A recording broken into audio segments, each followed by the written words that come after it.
Hello. Hello. Sorry for the long wait. I had to... I was about to start stream, and then I had to go to the bathroom. Like, right as I was about to start stream, I was like, fuck, I gotta do my business. Anyway, I'm back. Let's switch over. There we go. All right, how's that look?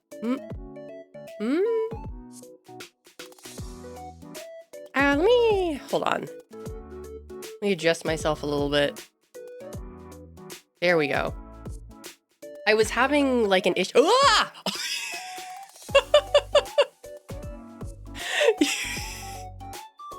You jump scared me with that big iron. You fucking jump scared me with the soy point. I was like looking at my main monitor and then I see something on my side monitor, and so I glance over and I'm like, ah!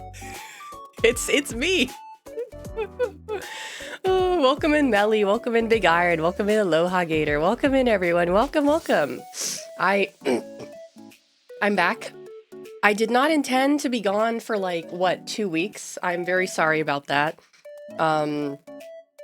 I told you guys I was going to be gone for a week because my friend was coming over and we were going to go traveling, which that happened. And then I got sick, which, as you can tell, hold on. I got sick at the same time that like me and my friend were like on vacation, which is like very inconvenient, right? And I still have like a bit of an infection. I might go to the doctor today or tomorrow. Like everyone's saying, oh, you should go to the doctor. You should go to the doctor. Like you can literally go to the doctor. But I'm like, I'm so used to toughing it out, you know, that the idea of going to the doctor for like, yeah, I think like some kind of upper respiratory infection. It's definitely a sinus infection or allergic rhinitis, as it's called, which also has caused like I have like gunk in my nose and then in my throat. Because it's like, you know, when you have like a real, like, it just like the gunk builds up in your throat and you sound like fucking this, like RFK, and then you have to like clear your throat so you sound like a normal human again. That's what's been going on with me. But it's like, I feel fine. It's just annoying. Fallout Ghoul maxing, yeah, basically. Like everyone's like, yeah, you should go to the doctor. And I'm like, yeah, but it's like, I'm not dying, right? I'm not dying. Like I feel okay. Like I know that's what you can do here. You can just go to the doctor for a cold and they'll give you medicine because the shit they have at the drugstore fucking sucks. I've been taking this nasal spray for like 2 weeks.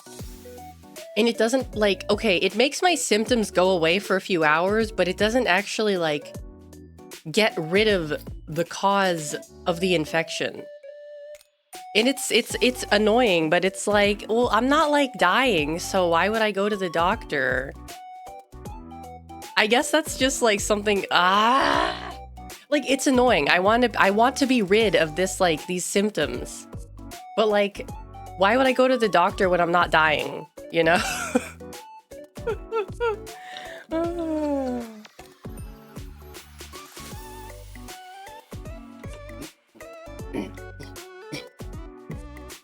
I did take my nasal spray, so hopefully it'll work soon. Hold on. Yeah, because like the mucus in the throat, I try to cough it out when I can. You know, like if I'm at home, I'll try to like cough it up, right? But when I'm like out, can't really do that. So I just like have to, you know, it goes back down the tube and yeah. Hold on.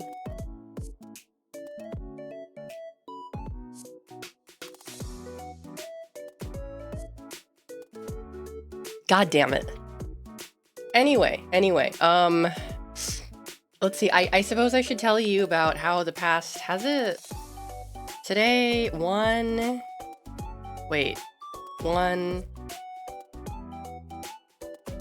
2, to...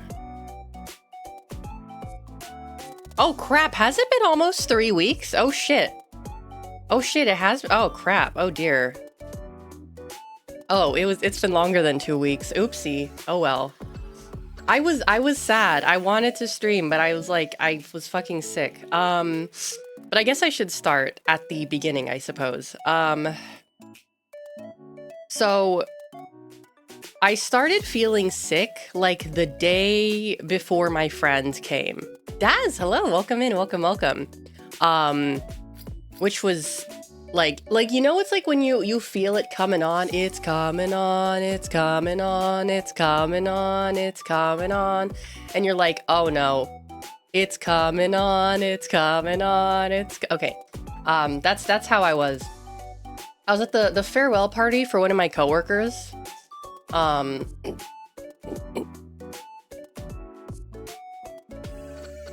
I felt it coming on.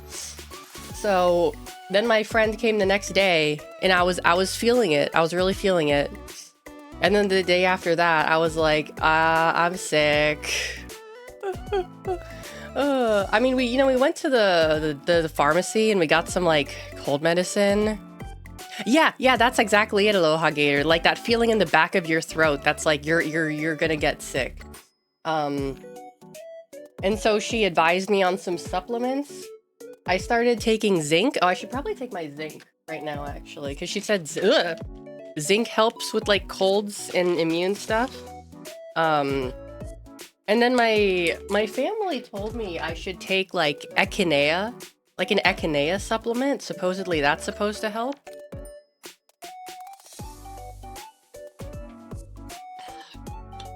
Because like I know I'm gonna get sick.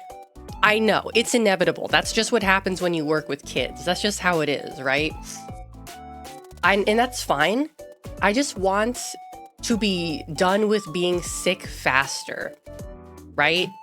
I just don't want to be sick for a long time, right? Doc, hello. Yes, I got sick again. Well, that's just what happens when you work with kids, like I said. Because, like, if I could just be really sick for a couple days and then just, like, be fine for, like, after that, that would be great. But it's like, I get sick for a week and then I have residual symptoms for a week, maybe longer, maybe more.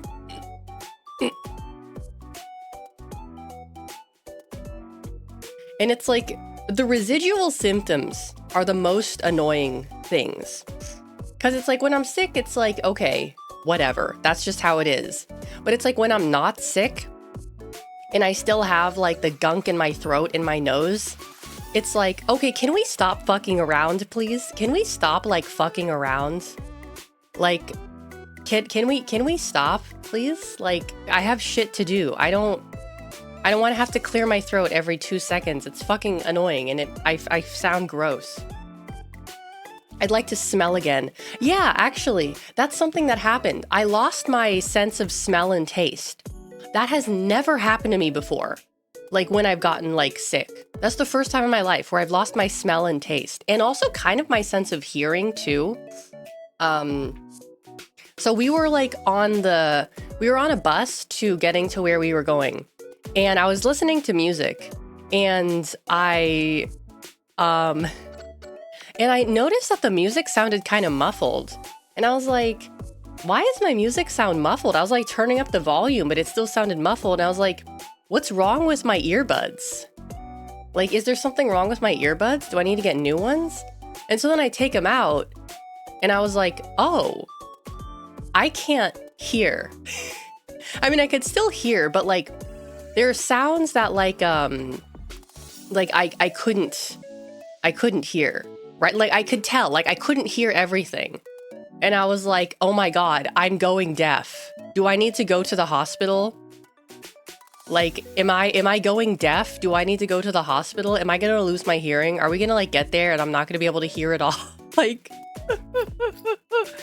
oh, Nightmare Danish, hello, welcome in, welcome.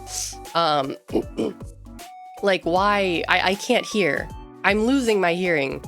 And so then like we get there and I take the nasal spray, right? And then I get my hearing back. Like my ears, like, cause it wasn't like altitude, right? Cause I've had altitude, like, you know, ear issues before, like your ears pop. It was different. It was completely different.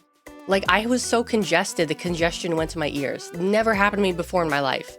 And then I lost my sense of smell and taste. And I was sad because my friend, she's like, oh, I want to try some of like the really famous like local cuisine, right? So we went to this like restaurant, and I was eating and I was like, wow, I can't taste this. Like, but I'm sure it's good. I was like, I can't really taste this, but I'm sure it's good, right?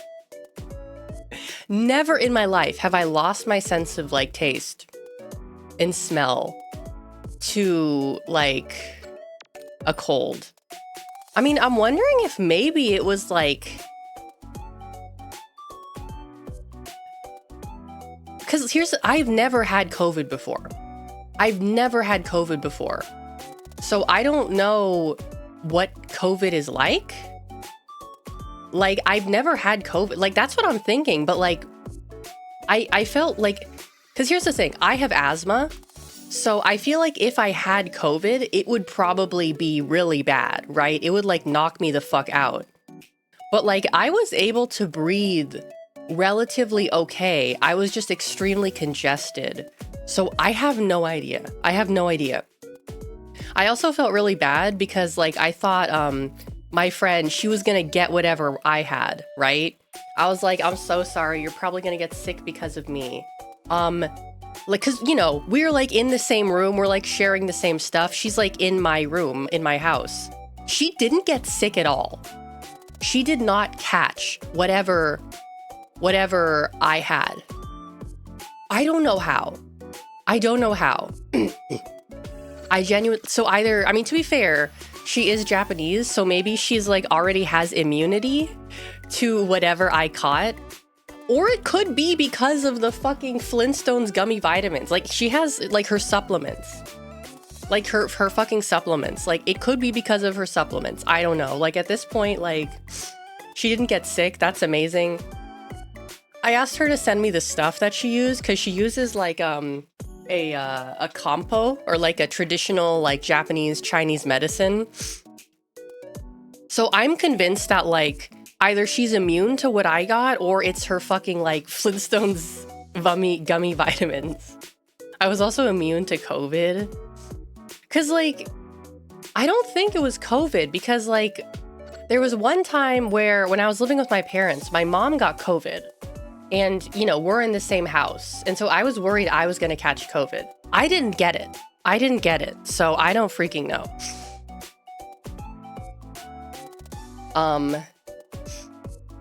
But yeah, I did get sick before the trip and on the trip. And I also want to like rant about something. So my coworker who's moving, she was leaving the country. She moved to China for another English teaching job. Because apparently she said it pays better than the one that we were working. And I was like, I don't know, like, I don't know if I'd want to move to China, even if it was for like a better paying job. Like, you know, Taiwan, Hong Kong, sure, why not? I wouldn't want to live in the mainland. Sometimes I got COVID and it barely was noticeable, just a free 2-week work vacation. Another time it absolutely floored me. Interesting. Minus 2,000 social credit score. Yeah, I know. Minus 2,000 social credit score for me. I hope she hit her Winnie the Pooh merch. But I'm kind of pissed off at her. And hold on. Because, you know, she's like, oh, you know, I have a bunch of stuff that I need to get rid of. I'm not taking it with me. Do you want it? And I'm like, sure. Can you send me pictures of the stuff? And she's like, okay, yeah, sure. And so she sent me like the pictures from the Amazon listings of the stuff that she had. Moose, hello, welcome in. Oh my god, you have a Pikachu! You have a Pikachu by your name? How did you get the Pikachu? Wait. Oh! Subscribing or gifting to a streamer in an eligible Pokemon category? Wait, is that how you get the Pikachu? If I find someone who's playing Pokemon, is it still going on? I want the Pikachu.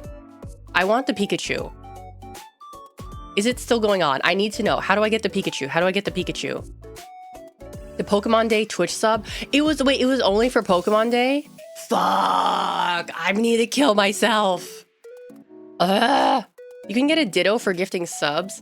Yeah, but I don't really like Ditto. I mean, Ditto's like okay, but like Pikachu. Ditto, I don't want Ditto, I want Pikachu! I want Pikachu. Okay. So she's like, oh yeah. So she sends me the pictures of the Amazon listings for the products, as opposed to like the pictures of it like in her apartment, which I thought was a little odd, but you know, the pictures on Amazon are a lot nicer. So I was like, okay, whatever. And so she said, she said that one of our other coworkers who has like a big like car was gonna come drop the stuff off at my apartment. And I was like, okay, sure. So they came to my apartment and she wasn't there.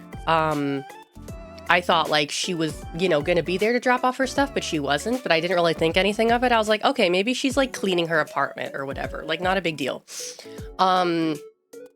And so they're unloading the stuff from her car, right? My other coworker. And I'm bringing it into my apartment. And like, it's fucking dirty. It was fucking like nasty. It was like greasy. It was gunky. It was dirty. She gave me, hold on. She gave me her air fryer. I have a big ass air fryer now. I don't know how to use it, but I have an air fryer now. So now I can make the face when someone doesn't have an air fryer. She knows you're a clean freak, right? She does.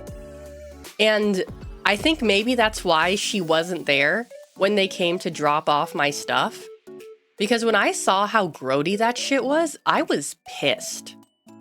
Like, I didn't say anything, but I was like really fucking mad. And my friend, who was also there to help me, you know, she also helped like unload like the shit. And even she was like, ugh, like she didn't want to touch it.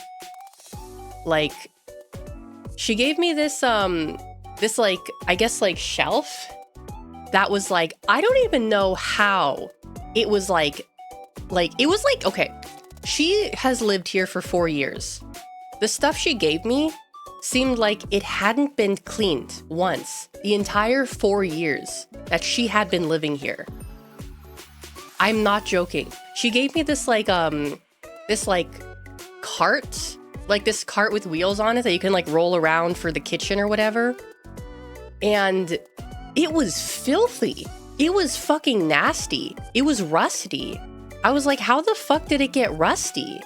Like, it was like she had left it outside or in the bathroom or something. I don't know, because like the wheels were like completely rusty. I had to like, it took me hours to clean the shit that she gave me. Hours to get like that grease and grime and gunk off. I was pissed off. Like, when you give something to someone, even if it's like a hand-me-down, you clean it. You like, you know, you don't give someone stuff that's dirty. Like, right? Am I crazy? That's just not something you do. Am I insane? Like, you don't do that.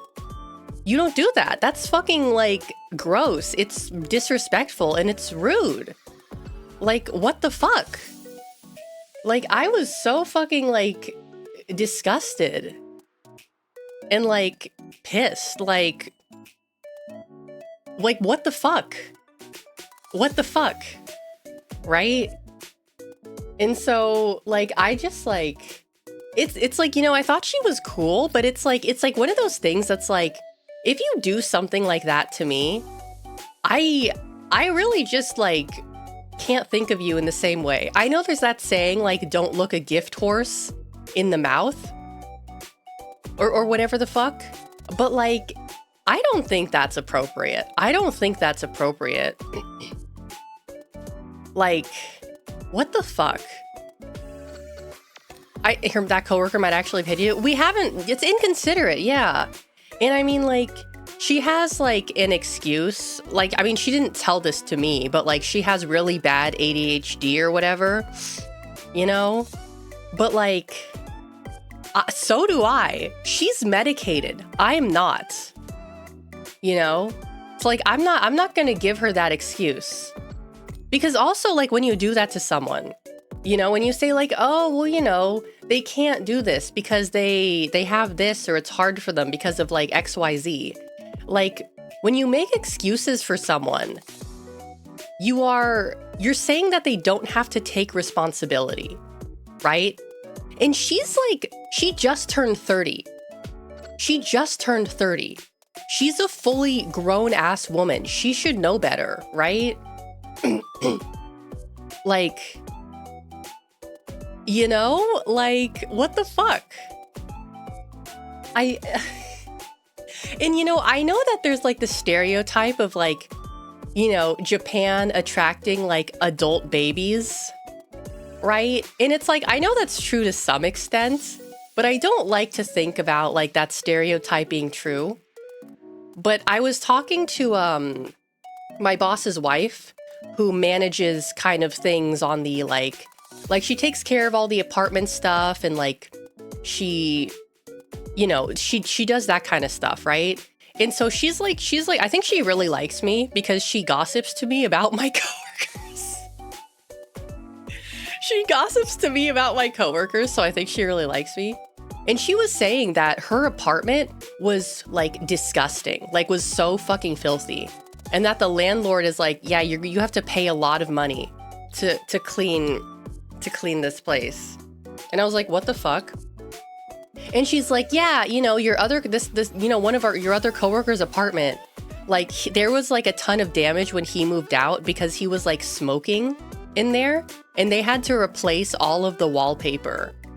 And she's like telling me that like other people who like, you know, have worked for or work for the company also just like don't clean their shit and live in filth and squalor.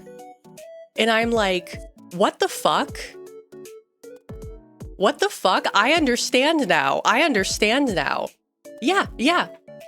Yeah, no, it's like, okay, you know what, maybe I understand it. You know, maybe the Japanese are right to hate foreigners. I get it now. I understand. Like, you know, I was like, okay, I understand now. Because apparently I'm like the only normal person on the planet. You know, I'm just more and more convinced that I'm the only normal person on the planet. Like, I don't know. I thought you're supposed to clean up after yourself. That's how I was raised, right?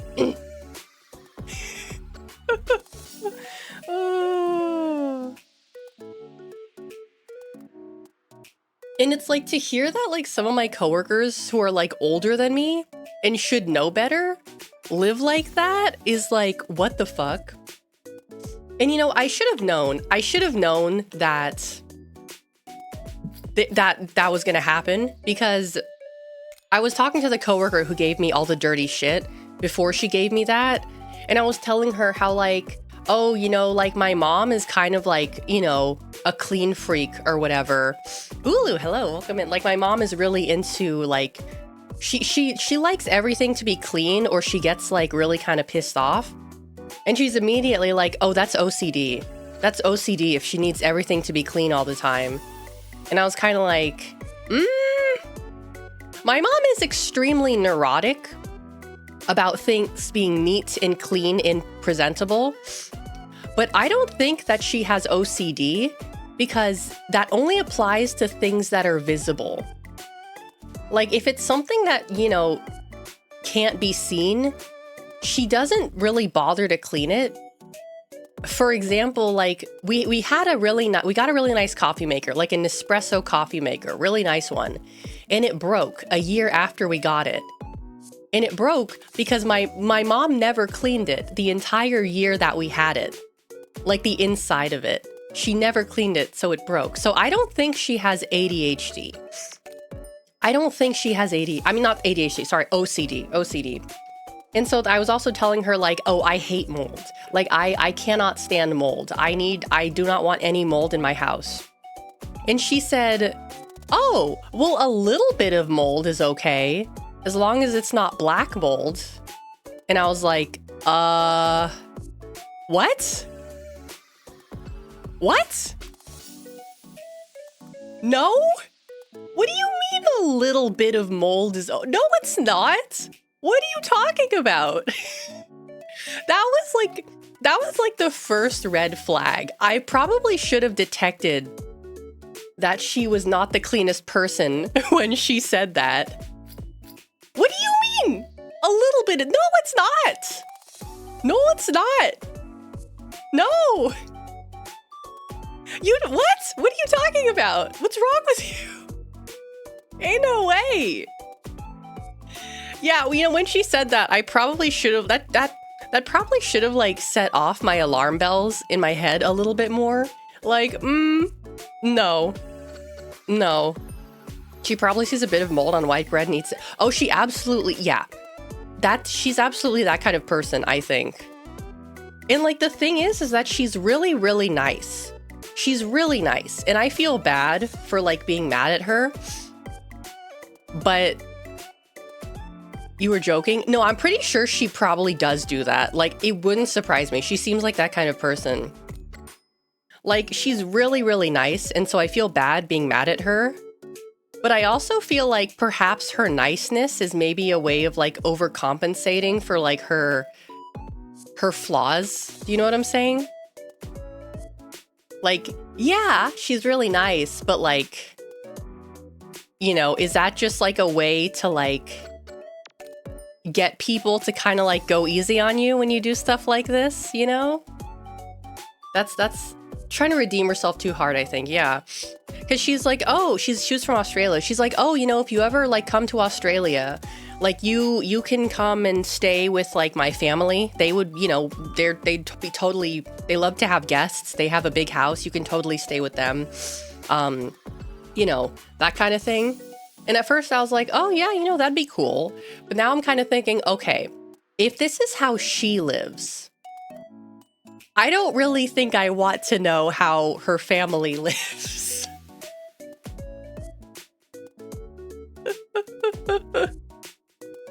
You know, I was like, that's very kind of you. And I appreciate the offer. But like, after seeing how you live, I don't know. Either they're extremely clean and she's just like kind of rebellious, or her family is extremely dirty too and she never learned how to clean up after herself. I think it's the latter. Right? So yeah, I don't think I'm gonna be doing that.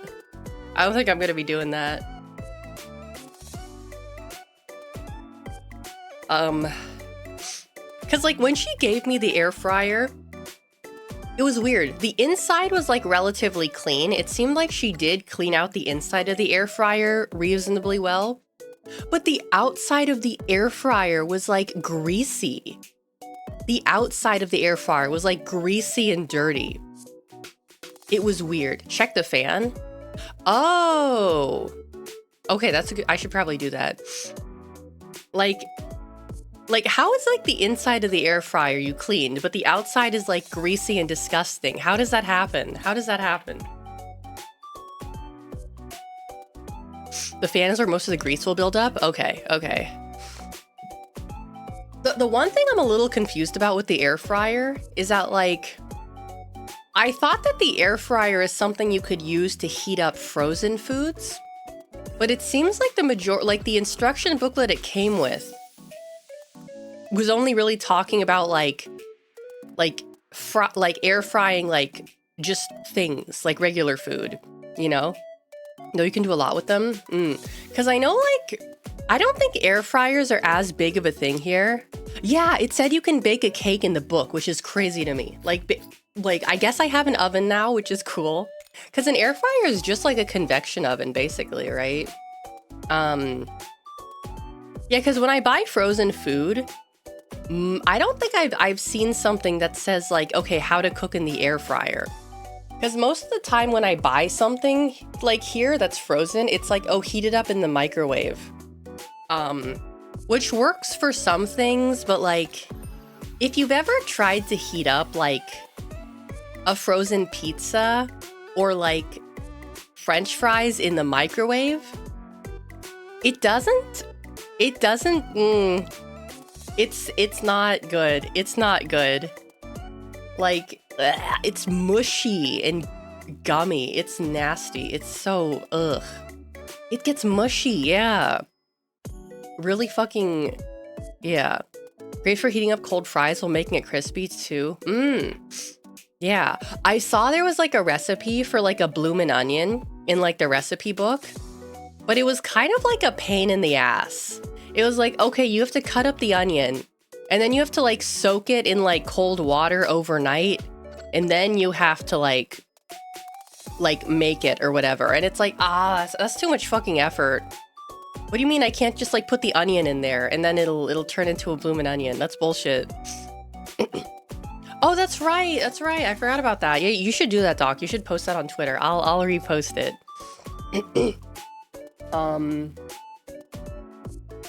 But yeah, I guess I should actually get into the vacation part of my vacation. Compact, high-powered convection oven that uses top-mounted air fans to rapidly circulate heated air around food in a specialized basket.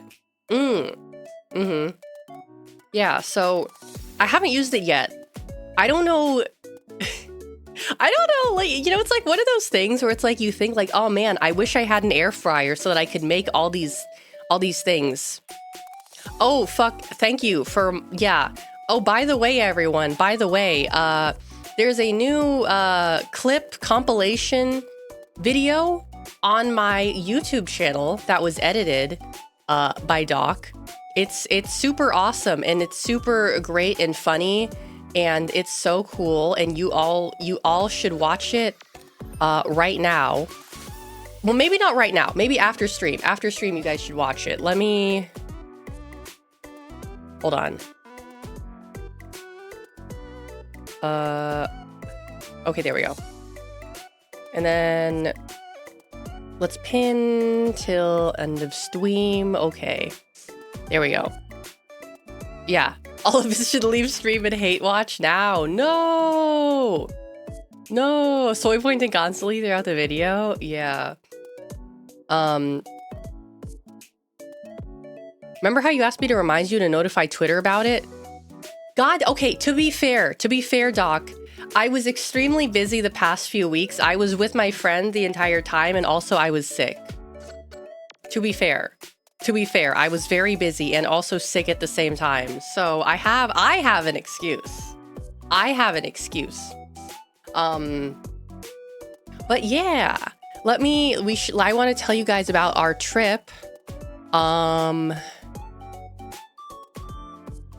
Is this it? Wait, where did I put the image? Wait. That's chat. Wait, where did is this it? Oh, this is it. Okay. I have too many things on my sources. I don't know where anything is. Okay, so me and my friend, we went to Kyushu, which is the southernmost island in Japan. So it's not like the main island. It's like technically like the southern part, which is an island. Oh wait, why did it smart detection? Wait, why did your message get held? This is so weird. Held a message for reason smart detection beta. Your voice is very nice. Will you ever read us a book or make a review video? Yeah, I would love to do that. I would love to do that, Daz. I don't know why it held your message. That was a very nice message. What the fuck? That was like a nice message. Why did it hold that message? That's fucking stupid. What the hell?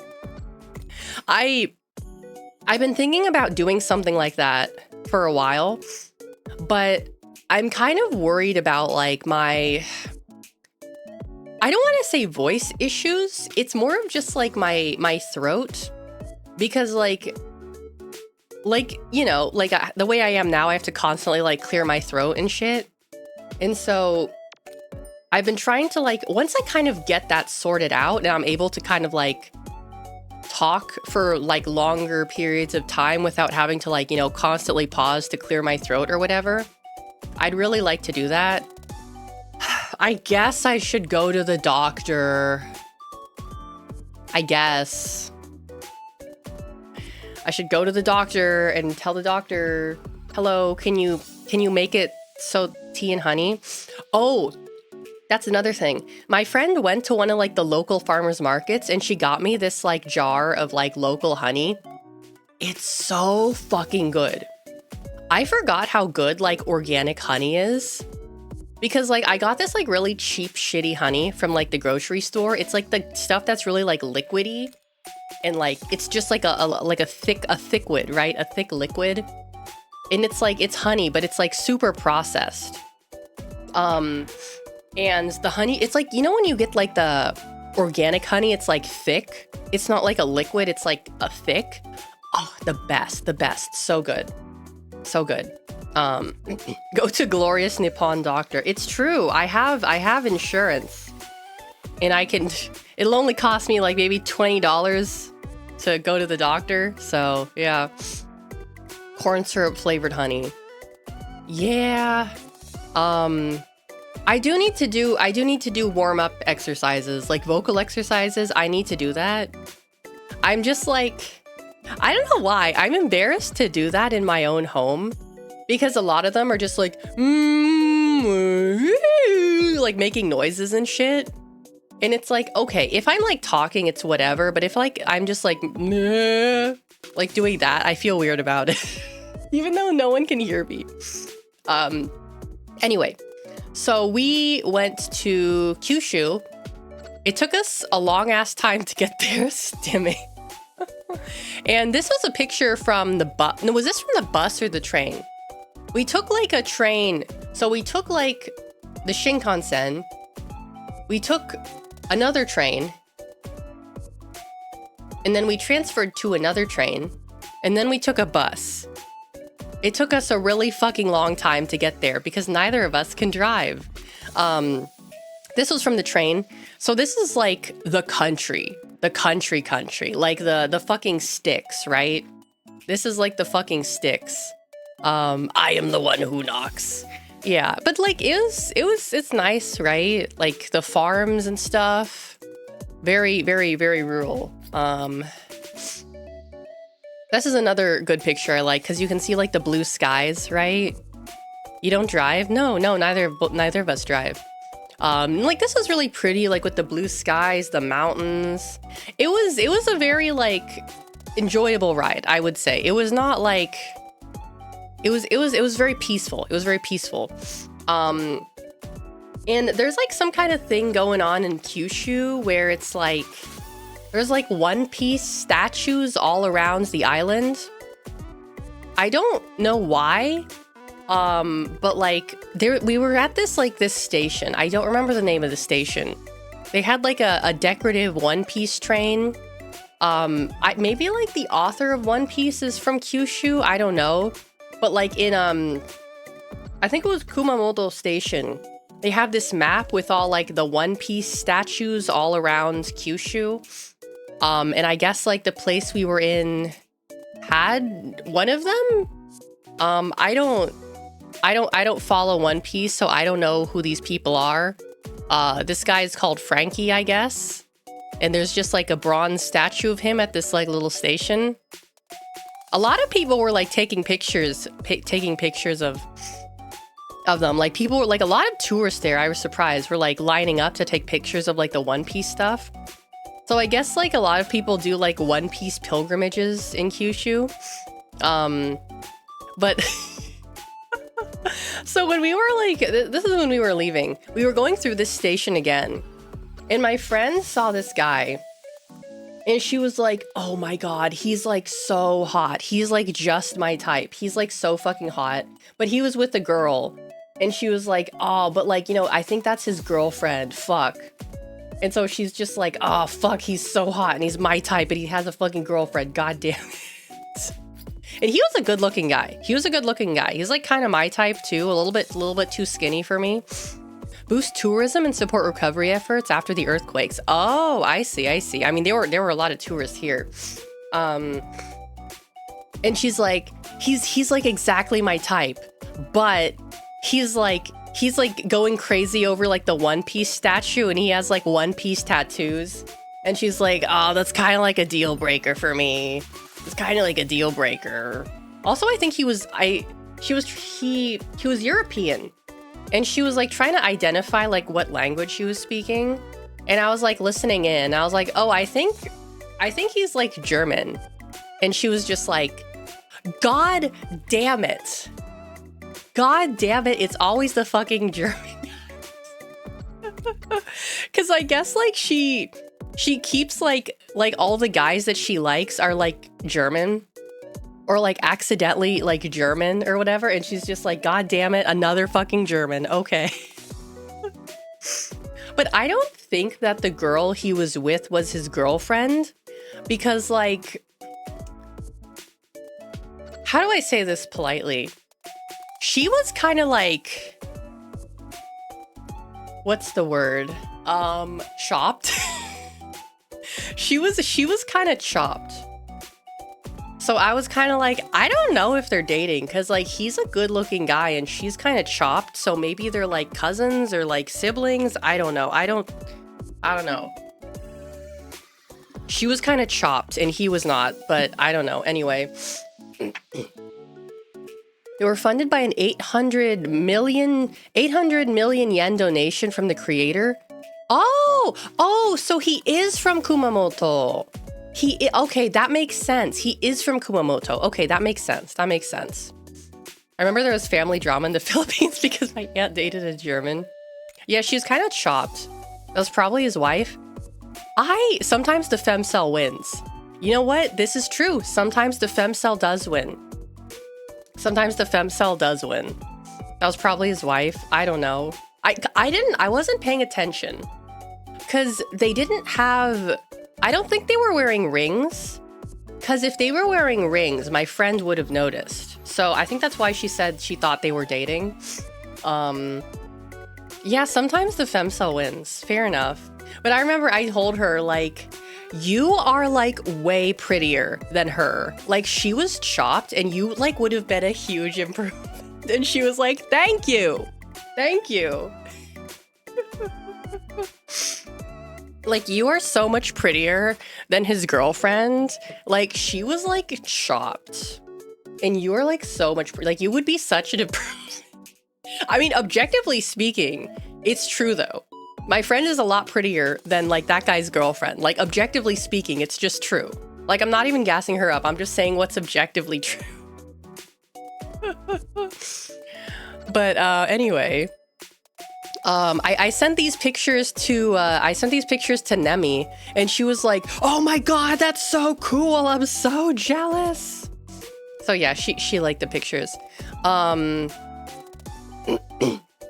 But I have more pictures of like the scenery. I think this was from like the bus or the train, like the freaking mountains and shit. Oh, this one's a really good one. I like this picture. This one's like, wow. The sky. Yeah. I don't really like know what to say about these pictures, because to me, like, they're pretty, but like, I don't know what to say about them. Like, yup, that's the mountains. That's the sky. That's nature. Yup. That's them are trees. So the place we went to was called Takachiho, and they had a Pokemon. What is this fucking thing called again? Pothole? No. One of these things with Regigigas on it. It's indoors. It's not in the ground because like this was inside of like a gift shop, and they were doing construction on the outside of the gift shop. I guess they were repaving like the pavement, and so they took out this thing and they just like put it in the store. And I was like, oh cool, Regigigas and the other one, whose name I forgot. Yeah. So Takachiho is in Miyazaki. Oh, Emmy, hello, welcome in. Which is like the southern part of Kyushu. I mean, southeastern Kyushu. And it was warm there. It was really fucking warm. Like so warm.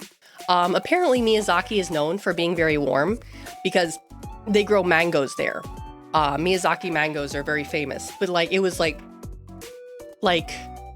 we went from maybe like, I want to say 10 or 12 degrees Celsius in like the main island to like 17 in Miyazaki. It was so warm. I was like, oh my God, it's so fucking warm. It was wonderful. Because like, you know, when it's like, it's cold for a really long time and you're like, oh, I forget what warmth feels like. I'm so cold all the time. I'm cold. It'll never be warm ever again. I've forgotten what the sun feels like. And then you go to some place that's warm and you're like, oh, like the vitamin D just like starts like activating the fucking like serotonin in your body or whatever. And you're like, oh my God, I'm alive. I'm alive. I feel alive again. That's what it was like. I did not try any mangoes. I didn't, because they were expensive. Actually, no, we didn't see any at like the market, I guess. I don't know, maybe they were out of season. I'm not too sure. But when we were in this gift shop, I regret not taking a picture of it. You know, they have the usual like Japanese gifts, like cookies, snacks, crackers. They had honeycomb too. I didn't get the honeycomb.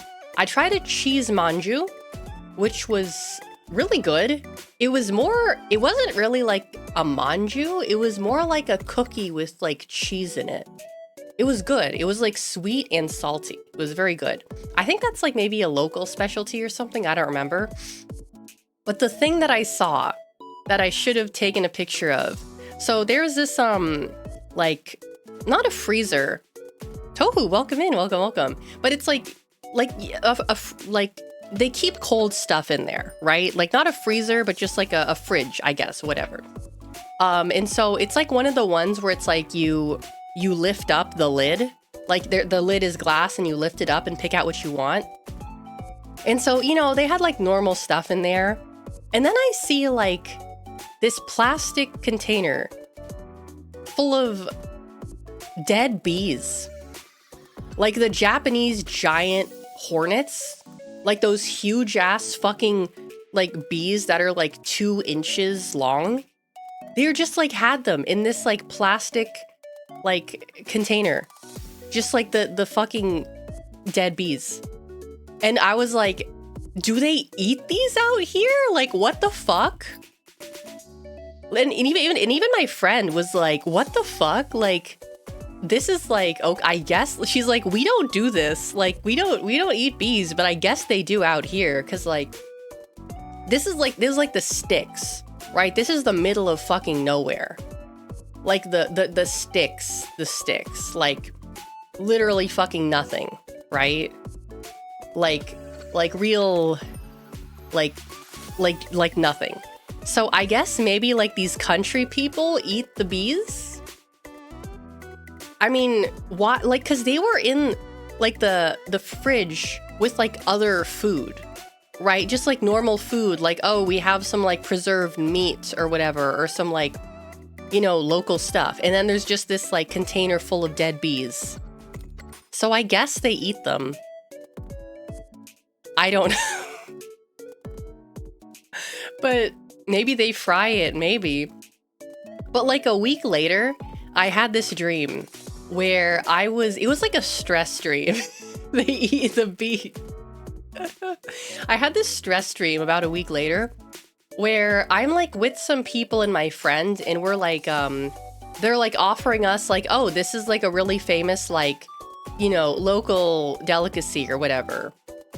And it was like a pastry, I guess. It was kind of like a manju, but it had this like really like this pink kind of like paste inside. And so I took a bite and I was like, wow, this is really good. This is so delicious. Like, what's it made of? And they're like, oh, it's made of bugs. And this is a dream. This is a dream, right? And so I just kind of like look at the thing and I'm like, that was really delicious. But like after you told me that, I can't eat this. I can't. So I just like put it down in the dream and I'm just kind of like, well, that was really good. But now that I know what, it's like a Soylent Green kind of situation. Like, that was really good. But now that I know what it's made of, I can't eat it anymore. Apparently they do eat the bees. They kind of candy to them, I guess. Yeah, that's what I was thinking. Maybe some kind of like snack. It's probably a thing that maybe like the old people eat, you know, like the old people snack, because it's like what they grew up with or whatever. Yeah. What else? But they had like some other like Pokemon themed stuff too. It's soy! This was from a little walk we went on. It was raining. The first, oh, it's too big. You can't see me. It was raining the first day we were there. But it wasn't like a heavy rain. It was like a pleasant rain. Like you could walk around fine as long as you had an umbrella. It was like a pleasant rain, right? And it was like, it was cooler, but it was like a cold humid, which was a very nice change of pace from like the dry humid that I have where I live. And this was like we went on this walk to this like famous, like temple. There's some temples in the area we went to, and this bridge, I don't know, I thought it was pretty. Apparently it's a famous bridge. I don't know why, but that's what my friend said. And so we went to this like temple in a cave. It's not really a cave. It's more like I don't know what you'd call this, like an overhang in the rocks. I mean, okay, how deep does something have to be for it to be considered a cave? Because like it's kind of a cave, but when I think of a cave, I think it's like a crevice. Yeah, perhaps a crevice. But there's like this little temple in there. That was pretty cool. I was annoyed because like I couldn't get any pictures without like people in them, because there were like people there, like a decent amount of people, and I was like, okay, whatever. I think it just needs to be covered. Okay. I see. And here's a picture from the inside. Really, like it was a really very, very scenic day to see something like this, because it's like, it's cloudy, it's misty, and then you have this kind of like, you know, like little temple in the cave. I was actually thinking of like using AI to remove like the people, like in Photoshop, but I've got too lazy to do that. Where's the other picture I took? Oh yeah, I took this picture. This was kind of an accidental picture I took, and I think it's really funny because it looks like I took it when I was like running out of the cave, like something was chasing me. I love this picture because it's like one of those things where it's like I'm running away from something, and I took this picture as I was like running away from the spooky thing inside the cave. But I was just like, I was trying to take a picture, but like I moved, or like something like surprised me or whatever. Photoshop Slender Man in the corner. That's a good idea. That's a really good idea. I should put Slender Man in the corner. But yeah, I like this picture because it's funny. Grok and Slender Man make him fat. No, but then he's not Slender Man. He's Big Chungus. He's freaking Big Chungus. If he's not Slender Man. Also in this area that we went to, so the place we were at, is like, I guess kind of considered to be like the birthplace, quote unquote, of like Japan or the Japanese creation story. So there's a very famous temple in this area, and that is the temple of Amaterasu, the sun goddess. And we went on this little tour around the back of the temple. It was very short, maybe 15 minutes. And it's a very, very sacred place. You can't take any pictures, can't do any recordings. It's very, very sacred. So we went around to the back side of the temple. And from the back side of the temple, there's like this, it's like on the river. So it's like on the other side of the river. You could see this kind of like I guess cave. And the cave has this I don't know what you call it, that like Japanese like sacred rope or protective thing. I don't know what it's called over it. And so apparently that cave, so in the Japanese creation story, Susanoo, Amaterasu's brother, was like a little shit, and he was always like doing shit that pissed everyone off, especially her. And so he did something that really pissed her off. And so she went and hid in this cave, which plunged the world into darkness because, you know, she's the sun goddess and there's no sun. So she's hiding in this cave and the world is in darkness. And all the other gods, and they have this meeting to try to, you know, figure out how they're going to get her out of this cave. And so they came up with this plan, and the goddess of art did this dance, which is also, there's also a temple to the goddess of art, which is what my friend really wanted to go to. That's what the area of Takachiho is kind of known for. They have a lot of like statues and like shrines dedicated to that god. I would know, I was there. And so she basically did this dance that like, and you know, everyone was kind of like, they basically had a party, right? And so Amaterasu was kind of like curious about the party. So she's like kind of peeking out from the cave. And one of the other gods like pulls her out of the cave, and they seal the cave so she can't go back in, and then all is well.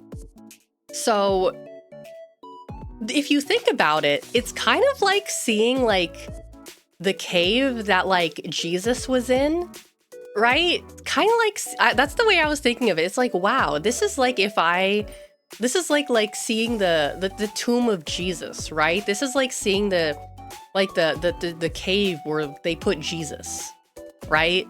That's how it felt to me. It's like, wow, this is the iconic Jesus cave. Like that's how it was. It was like, wow, this is like if I were to like see the cave that they put Jesus in. This is so fucking cool. This is so fucking cool.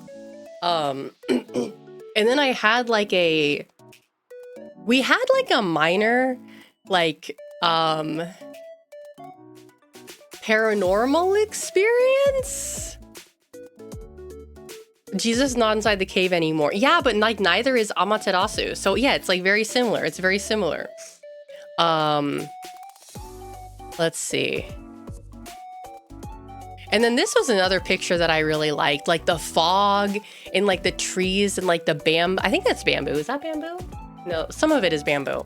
But I remember one of my coworkers was telling me that like the reason why so much of the land in Japan is like kind of not really worth anything is because there's so much like bamboo forests. And the thing about bamboo is that like it's really difficult to get rid of.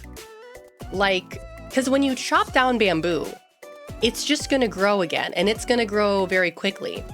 if you want to get rid of bamboo, you have to like dig it out of the ground, and that's kind of like a pain in the ass to do. So like when you have like a lot of bamboo, it's like kind of a pain in the ass to get rid of. Like, look at this. Isn't this so cool? Like the mist and the forest. It's so cool. It's so cool.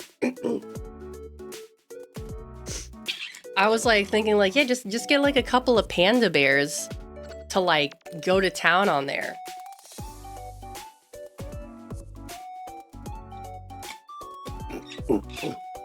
Yeah, it's cool, right? It's really cool. This was taken from this bridge. This bridge that we were on was pretty cool. So there's basically like a river that goes through here. And like you could like peek off the side of the bridge and like look way down into the bottom of the river. It was like super high up. It was really cool. Next. Oh yes, so Citrus, welcome in. So Takachiho is known for having a very large gorge. And you can basically like take a boat. You can rent a boat and you can like ride the boat through the gorge. It's really short. It doesn't take that long. We were going to do that. We got up early to try to rent a boat. But when we got down there, they're like, yeah, there's like a 2-hour wait. And we were like going to leave that same day. So we're kind of like, okay, I guess we're not going to do the boat this time. But I'm kind of relieved because like I didn't want to ride the boat. I don't like boats. I get seasick, and also just like these things like I'm scared it's gonna like capsize, like it's gonna fall over, like flip over. I don't like being in boats, even if it's a small boat. I don't like boats. But these are volcanic rock formations. There's a volcano nearby, I think. Mount Aso. Can I swim? Yeah, I'm a seal. Of course I can swim. I'm a freaking seal. Of course I can swim.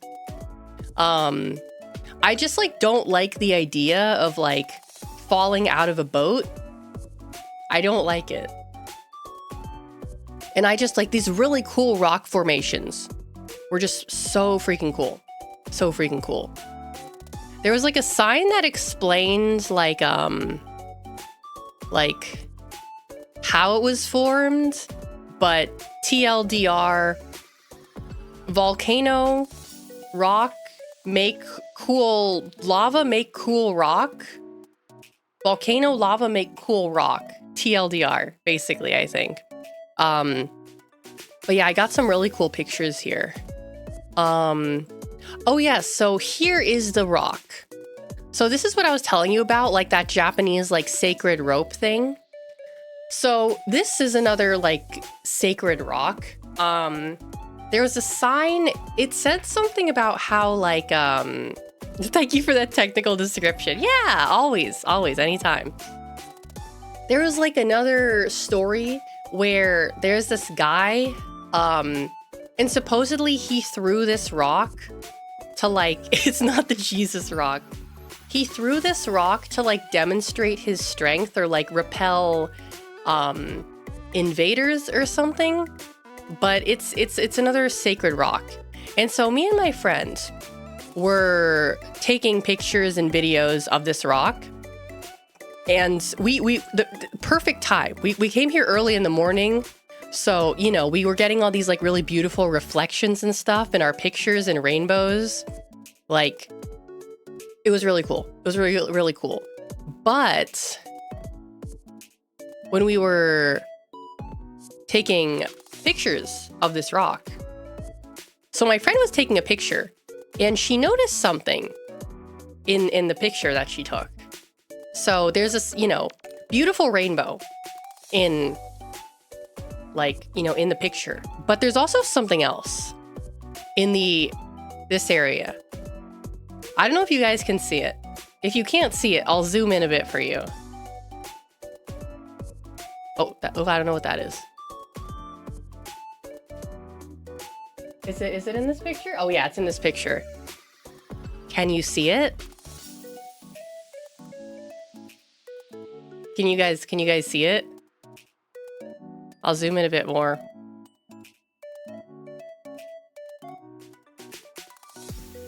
Can you see it? Oh, you can't see my mouse. In the upper right corner. Tell me if you guys can see anything odd. Norman Reedus delivering his packages in the corner. Okay, I'll do the did you see it? The circle. You guys see it. You guys see it. You guys see it, right? You guys see it. You guys see it. What is that? Like, it was in my friends' photos. It was in my photos. We were like trying to figure out what it was. Like, because there was nothing in that area that it could have been a reflection of. Like, there was nothing that it could have been a reflection from. Power button. It's the power button. Wait, hold on. I made this picture. I made this picture because it's really funny. Did you see it? Did you see it? Did you see it? Someone redeem the soy point. I need someone to redeem the soy point right now. I think that's a watermark. They found the world reset button. Cameras can reflect, maybe? That's what we thought. Yes, yes, yes. Okay, okay, okay. There we go, there we go, there we go. Can you see it? Can you see it? But the thing is that it's in like the video too. Hold on, let me get the video. I think this is it. Yeah, okay. This is the video. Okay, I'm gonna... Why is it? Oh no, did Discord eat the quality of the video? I think it might have. Okay. But you can see it in the video too, right?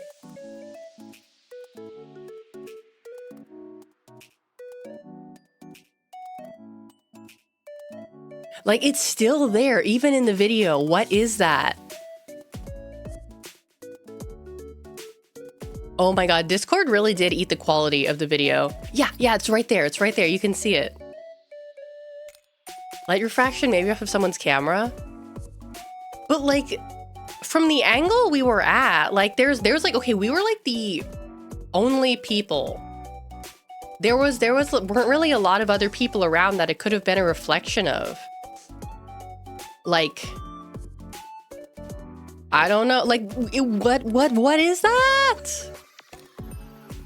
What is that? Like, I cleaned my lens too, because I thought that maybe it was like dust on my lens. I cleaned my lens. It was still there. It was in my friends' pictures. It was in my pictures. Like, what is that? That was crazy. That was crazy.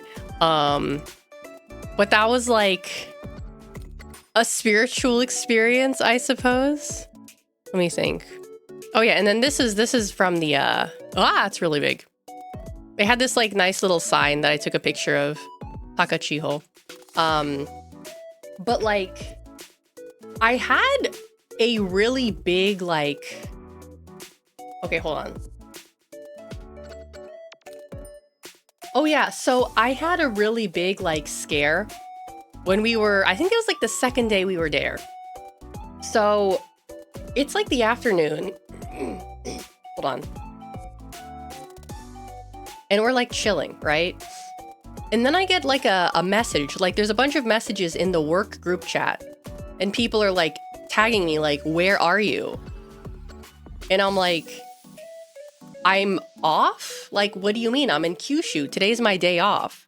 And everyone's like, what? What? And so my boss calls me and he's like, hey, what's going on? And I'm like, yeah, today's my day off. Like, I'm with my friend on vacation. And he's like, you were on the schedule today. And I was like, what? What? And he's like, yeah, we'll figure it out. But like, you know. And so I was like freaking the fuck out. I was like, did I fuck up? How? Because I don't make these kind of mistakes. I don't fuck up my schedule. I never make, like, you guys know I'm a perfectionist. I do what I say I'm going to do, right? I don't fuck up like this. I don't make these kind of mistakes, like with my schedule. I never do. I never do. So I was like, how? How could I have fucked this up? I don't understand how. Like, the idea that I fucked up this badly was like so, like I got really upset. I was like inconsolable for hours. I had a meltdown. I was like crying and stuff because I'm like, oh my God, I made a mistake. I never make these kind of mistakes. Everyone's going to hate me. Everyone's going to resent me. I've inconvenienced everyone. Everyone's mad at me. I'm going to have to go back and I'm going to have to apologize everyone because I fucked up. I made a mistake and I don't make mistakes ever. I was really, really upset about it. I was so fucking upset. I just couldn't, the idea that I fucked up like that is like, there's like, that doesn't happen. That doesn't happen. If I actually made that kind of mistake, then it means something is really wrong. Like, something is really wrong if I make that kind of mistake, right? It's not your fault. Well, that's the good thing. It wasn't, and I'll tell you why. So I was really upset. I was really fucking upset. I was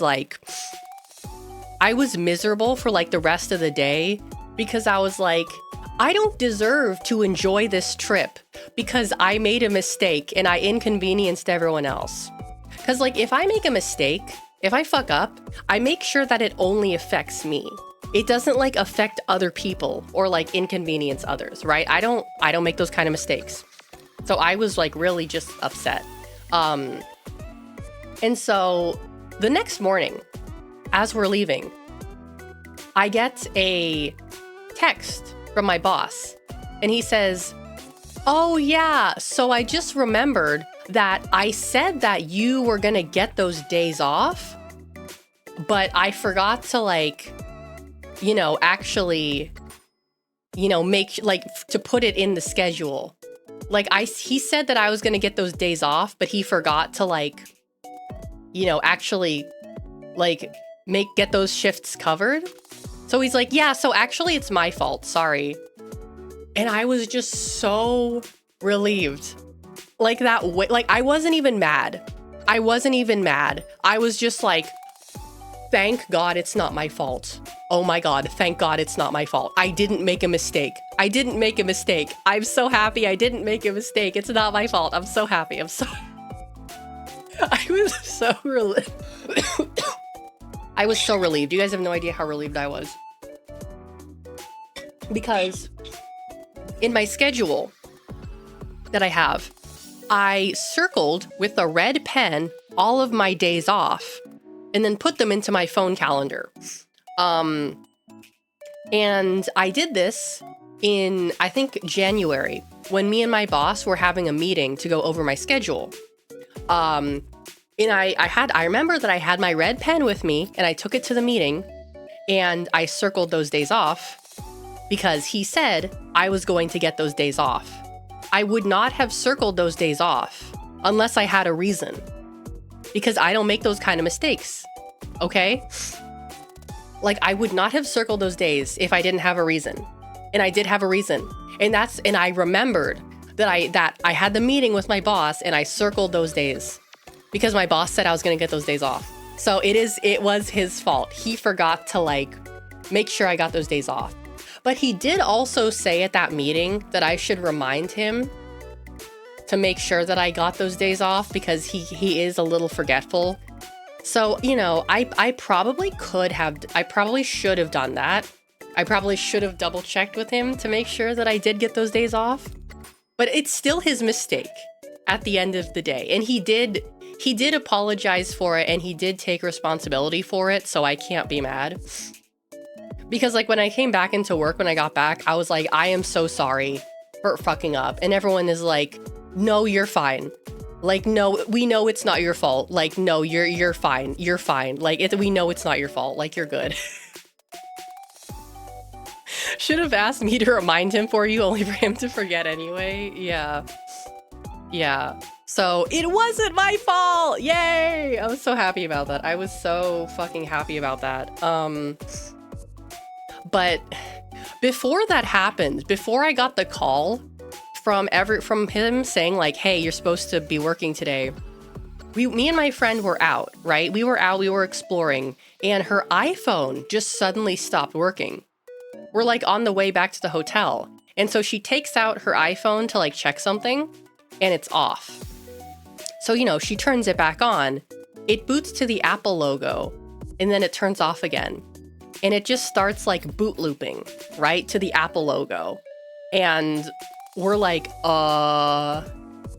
trying to figure out what to do, because my phone, I was out of data. She was the only one who, like, I had data, but it was really slow. It was really, really slow. So I was basically just like completely useless, right, when we were out. No, it wasn't a dead battery. That's the thing. It wasn't a dead battery. Or maybe, well, okay, let me explain. So, you know, we get back to the hotel, and I'm looking up like, okay, like Apple phone boot looping, what do we do? And so I tried like resetting it in like a specific way. It didn't work. We put it on the charger and it still continued to boot loop. So I had my iPad with me, because like all of this important stuff was on my friend's phone. Like the directions, the hotel information, that kind of stuff she had on her phone. I brought my iPad with me. So I'm like, okay, well, try logging into your Apple account on my iPad and maybe seeing if you can like access your email or whatever, or get your stuff. So, you know, she tries to log into her Apple account on my iPad. And of course, there's two-factor authentication. That's like, oh, we're going to send a notification to your iPhone to, you know, make sure it's really you. Which is great when your phone isn't fucking working, right? And the person who came up with that, not very smart. Because like they don't give you like, because a lot of times they don't really give you any other options. Like we're trying to figure out like how to send like the code to her email. We did eventually figure it out. So we figured that like they can send the code to her in a text message. So we took out the SIM card from her phone and we put her SIM card in my phone. So then she got the text message on my phone and she put the code in and she was able to log into her Apple account. So we were able to do it that way. But yeah, two-factor authentication is really great when your phone just completely fucking breaks. So it's like, you know, her phone was not working and we were kind of freaking out. And then I got the call from my boss saying like, you're supposed to be on schedule. And like the whole thing was just like so much that I just like, you know, freaked the fuck out. Because you know, as I know this about myself, and my friend also told me this, I am not good at handling stress. I'm like a fucking, what's the animal where if it gets like too stressed out, it dies? Aren't those rabbits? If I get too stressed out, I think I'm gonna die. Like I can't handle stress. I do not handle stress very well. Yeah, we didn't want to factory reset because like the thing is that when I was looking up the thing online, it was like, oh, you need to plug your phone into your not iPad, the MacBook, which she did not bring. She did not have her MacBook with her when we went on this trip. She left it at my apartment. So she didn't have her MacBook with her. And so she was looking up like, okay, is there like an Apple store in like Kumamoto or something, or like a Apple iPhone repair shop?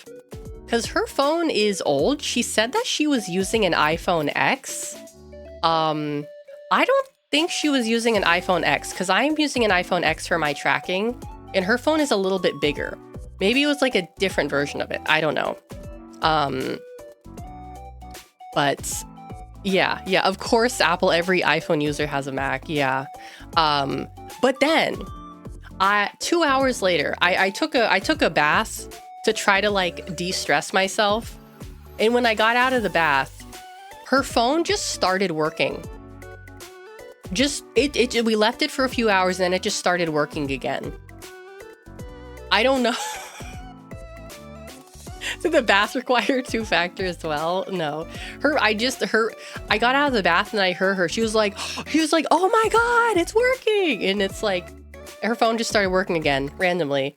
And we're just like, okay, yay. And she's like, okay, when I get back to Tokyo, I'm buying a new phone. Resetting it can normal restart after clearing a cache that could make your phone act up. I never recommend factory reset unless your data is backed up. Yeah, I mean, I don't know why, because we were just walking around and she had her phone in her pocket. And so for the rest of the trip, she was afraid to put her phone in her pocket. Maybe like it overheated or something, or like some water got into like the charging port because it was raining. I have no idea. I don't know iPhone. I don't know how to use iPhone. So yeah, but it worked, and then we got figured that out. But yeah, while we were there, I was so congested. Like my hearing would just like, I'd randomly like feel my hearing start to like not go away, but like things just got more and more muffled. Like things would just get muffled. And then I would take like my, I would take the nasal spray and then it would like go back to normal. Like I was so fucking congested that I was losing my hearing, which is crazy. And then I couldn't taste anything.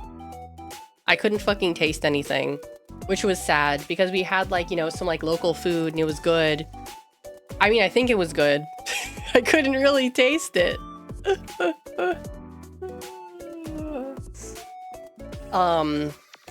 But, oh yeah, I should, pictures. Wait, do I have any other videos? Hold on. That's when okay, so on our way back, I didn't really take any pictures in Kumamoto, but Kumamoto is a really interesting place. Did you use the nasal spray on your ears? No, I used it in my nose and it cleared up my ears. I don't fucking know. I didn't really take any pictures in Kumamoto because we were only there for like one night. We didn't get to see the castle, unfortunately, but Kumamon was everywhere. When we took the bus to Takachiho, there was they had like a huge like Kumamon plush that was in one of the seats, and he was like looking out the window, and so it's just like his silly face being like just looking out from the window. He's so cute. I love Kumamon. I got myself a Kumamon magnet and like a pair of socks because he's so cute. He's like a silly little bear. And we went to this like shopping center. I was surprised. Kumamoto is like actually like a legit city. Like it's actually like a big city. I was like, wow, this is actually a big city. There's actually like it's actually a city. And they had street cars too. Like actual like cable cars like they have in San Francisco. They had them there too, which was really cool. But they have like a weird system there. So a lot of people were surprised when I told them this. So, you know, generally speaking, throughout all of Japan, you have IC cards, like Passmo, Suica, Ikoka, and there's different cards, because like they're usually regional. For example, Suica and Passmo, I believe, is more for like Tokyo or like central Japan, and Ikoka is more for like southern, western Japan. Because a long time ago, they used to be like separate. Like each area would have their own IC card that you could only use in that area. Now it's unified, so you can use pretty much whichever IC card you want anywhere in the country. Or so I thought. Because when we were going to Takachiho, we were in Kumamoto and we were scanning our IC cards to get on the train. And then we transferred onto a local train. And then when we were transferring from that local train to this other train, they didn't take IC card. You either had to buy a ticket with cash or tap your credit card, which is nice that you could use your credit card. So we did that because the only other thing that they took was something called Kumamon IC, which is, I guess, Kyushu's like IC card system, which is weird that they still have their own system, because everyone I've talked to is like, they have their own system? That's weird. It should be unified. Like all of the IC cards are unified. Why is their system still separate? Because there were some like times we would get on like a bus or something and it's like, oh yeah, you can only use like Kumamon IC or you have to pay with cash or credit card. So that was a little annoying.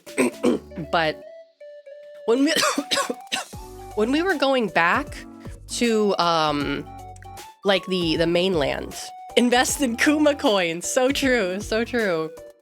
We were going to get on the Shinkansen, and so we had our Shinkansen tickets loaded on our IC cards because life hack, if you are going to take the Shinkansen, don't waste your time buying a physical ticket at the station. You can download an app called Smart EX, buy the ticket with like a card on your phone, and then have that ticket loaded onto your IC card. So you can just tap your card and take the train. You don't have to do that fucking bullshit. It's very convenient. So we had the tickets loaded onto our IC cards. And so we're going into the Shinkansen gates. We scan it and it says, burr, burr, like it doesn't let us through. And when we were coming back from Takachiho and we were going from the local train to the, like the train that connects to Kumamoto Station, they're like, oh yeah, you either have to buy a paper ticket or you have to scan this QR code and show it to the station attendant when you get back to the city. And then you have to pay it in cash or whatever the fuck. And so we did that, but we went to the station attendant and we were trying to get on the Shinkansen.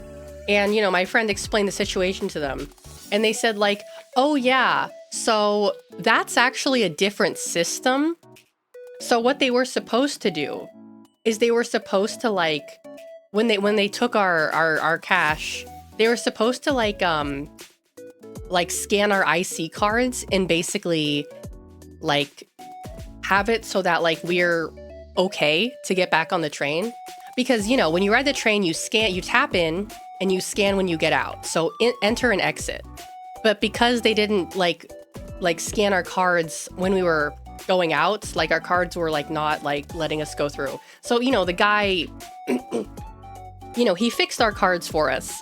But it's like, oh yeah, it's like a different system. So then they didn't do it right. And it's like, then why the fuck are they still like, what? You're still using this like weird ass old system? What the fuck?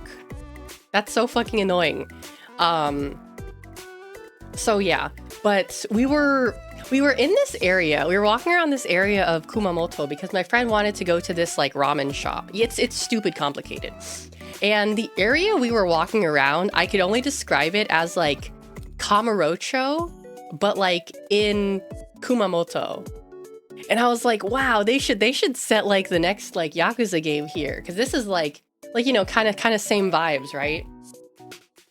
And there were these signs outside these establishments. Kumarocho! Yes, yes. And, you know, normally like in these kind of areas, they have like, you know, host clubs, hostess clubs, like girls bars and boys bars, right? But there were these signs outside some of these places that said like men and like girls and boys, men and women. And like some of the signs had like numbers on them too, like women 10, men 7. And I was like, is this like a do they just have them all in one place? Like instead of having like the host clubs separated by gender, they just have them all in the same place? That's interesting. Either that or it was like a soap land and they have them you know, all in the same establishment, which is interesting because normally, you know, they do separate facilities for that kind of thing. But I was like, wow, maybe people here are more open-minded than than I thought. Cam man, hello, welcome in, welcome. You can follow me if you like. The choice is up to you. The choice is up to you. They have to wrestle each other to serve the best client. They just put up a curtain between them. What's my favorite thing? My favorite thing is cute things. Cute things. Yes. But I thought it was interesting. I want to go back there because it seems like a really interesting place. You bought me. Oh, thank you, Cam man. Thank you. I will show you guys the cute things that I bought the other day too. But it was an interesting place. I want to go back there because it was interesting. I think a lot of times people from like places like Tokyo or Osaka, or just people who come to Japan and only ever stay in like Tokyo, think that like Tokyo is the only place that has anything, right? Which is like not true at all. Like Kumamoto was like an actual city. Like there's stuff there. There's an anime there. I think there was another stuff there. Like there's stuff there. My qualifications for whether something has like stuff in it or not, whether it's like a modern enough like area for me, is if it has an animate or some kind of store that sells like, you know, like toys or, you know, anime goods. If a place has like an animate or like a Lanchin Bang or you know, something like that, then it's like, okay, this is a modern place. It's an actual city. Every time she says it was an actual city, take a shot. Also, the city is known for being seedy. When he moved to Thailand, he moves into another city thinking it's real Thailand. But yeah, no, it was cool. It was cool. I want to go back to Kumamoto and I want to get more Kumamon stuff because Kumamon is so cute. They were also having like some kind of Mario collaboration where it's like different stations around Kyushu had like pop-ups with like Mario characters and stuff. Like each station was like, for example, Kumamoto Station had like pictures of Yoshi. And there's like a place where you can take pictures like basically photo ops. Like, oh, you can take a picture with like Yoshi or whatever. Or this other station we were at was like Bowser. I was excited because it said there was going to be like a Nintendo pop-up store, but it's opened after like a few days after we were leaving. So unfortunately, it was not open yet. But on our way back, we stopped in Shimonoseki. And we went to the aquarium there. And the Shimonoseki Aquarium, I should have taken more pictures of the actual facility, was beautiful. That was one of the nicest aquariums I have ever been to in my life. And coming from someone who is an aquarium connoisseur, that's very high praise, right? It was I think they must have maybe remodeled it within the last couple years because it was very clean. It was very like new. The glass on the tanks was so clean. I have never been to an aquarium where the tank glass was like that clean. You know, normally when I take pictures at aquariums, like you can see like the splotches of water on the glass.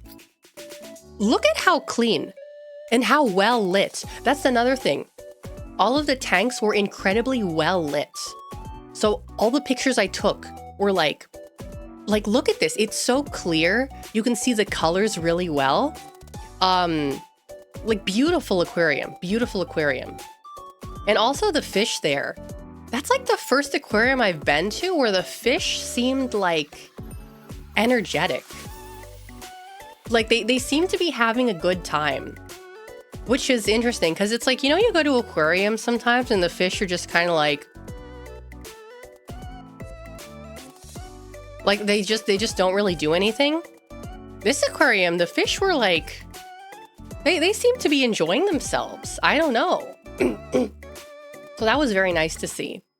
So Shimonoseki, another really cool thing is from the aquarium, you can see the bridge that connects Kyushu to Honshu, the main island.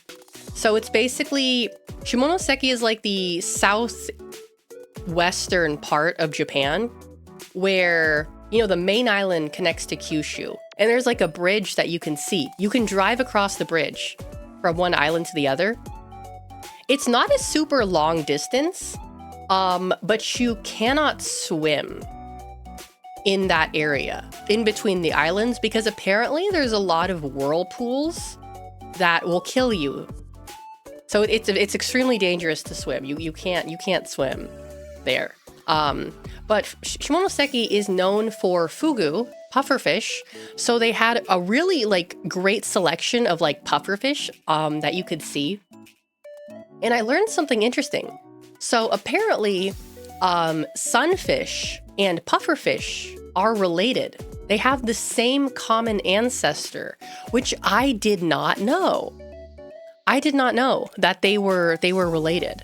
So that was very interesting to learn. Look at this guy. Look at this guy. Ooh. Cute little guy. Let's see. Yeah, like look at how beautiful these pictures came out. Like you can see the details on the fish. It was a great aquarium. He's soying out. Can you swim with the fish in the tank then? No.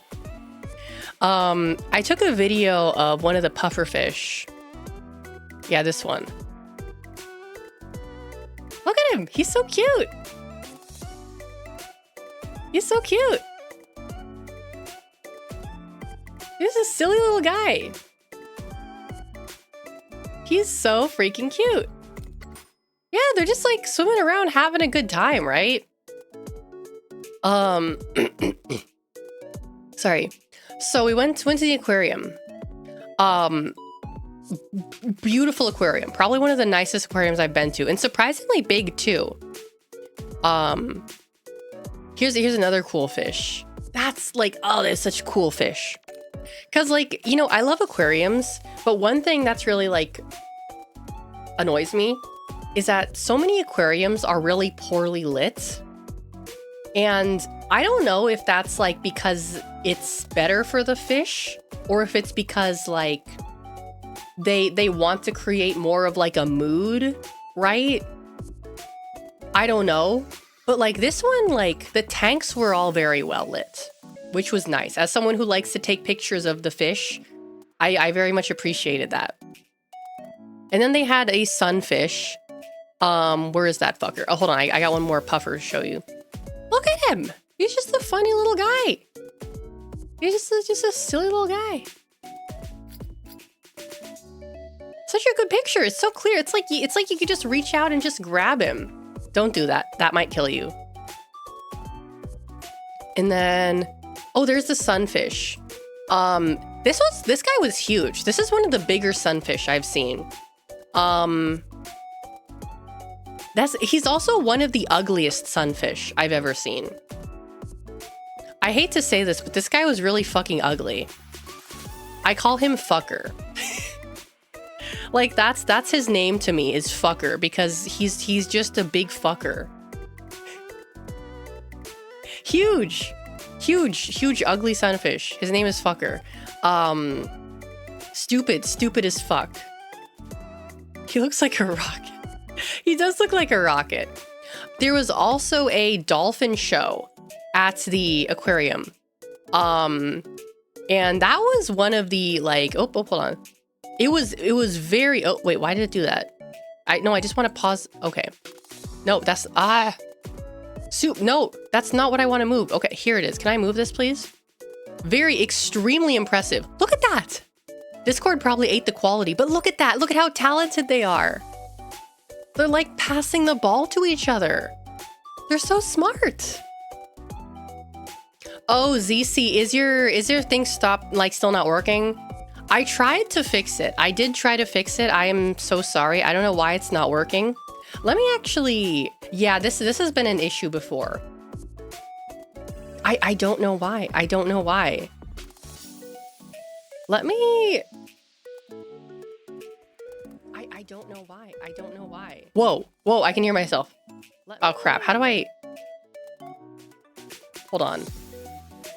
Oh, I can hear myself. Oh, crap. How do I... Hold on. Okay, I'm gonna close this window. Oh, there we go. I can just do that.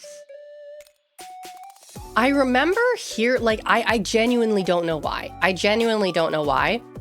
I heard that sometimes, like, Twitch can, like, mark people as suspicious users. But you're not. You're not. Like, I'm looking at my mod view right now, and it's like, you're just totally normal. I don't know why. I don't know why. I think it's this specific chat box. Because in the other, in the normal chat box, you show, your name comes up. But in this specific like chat widget that I'm using, it doesn't. I don't fucking know why. I don't know why. I genuinely, I wish I could know why. I don't know why. Yeah, it's only for this chat thing. I don't know. I'll see if I can find a different one that is like the same, but like not racist against you specifically. But yeah, look, and like they were jumping and shit. Like the dolphins were doing like crazy tricks, and I was like, wow, oh my god. Let me see if did I take another video of the dolphins? No, I did take one of the seal show. Oh, that's right. I saw the seal show. I took a lot of videos of like the dolphin and the seal show, but they were too big for Discord. I could have used the cable to transfer them onto my laptop, but like I didn't have time, and also I was too lazy. Let's see. Oh yeah, this is a picture I took of the Arapaimas. I think this picture is really fucking funny because it's like you just have this like this doofus in the corner like photo bombing while everyone else is just like over here. Let me get the... I do have like one video from the seal show that I want to show you. No, why is it sideways? Why? Okay, hold on. Transform. No. No. Flip vertical. Yes. The seals, they kiss. They smooch. They are best friends and they love each other so much. The seals show, so it was like the feeding. They were feeding them. It was so cute. I almost started crying because they were so cute. That's how much I love seals. I almost started crying because of how cute they were. And like the people, like their caretakers were so like, they seemed like they really enjoyed like what they were doing. Cause you know, when they do the seal feeding, they check them, you know, they have them like, you know, they're like, it looks like they're petting them and they're like squishing them, but they're checking them, right? They're inspecting them to make sure that they're like, you know, healthy and stuff. Yeah, they were like rubbing their bellies and stuff, and they were slapping, and they were so cute. I love seals. I love seals. And then they had some, no, not again. Hold on. Yes, there we go. There's some penguins. This was the biggest penguin tank I have ever seen in an aquarium. Like, they had, so it goes way deeper than this. You can go like, they have a tube underneath the penguin tank that you can walk through and you can see them swim. It was huge. I have never seen such a big penguin tank before in my life.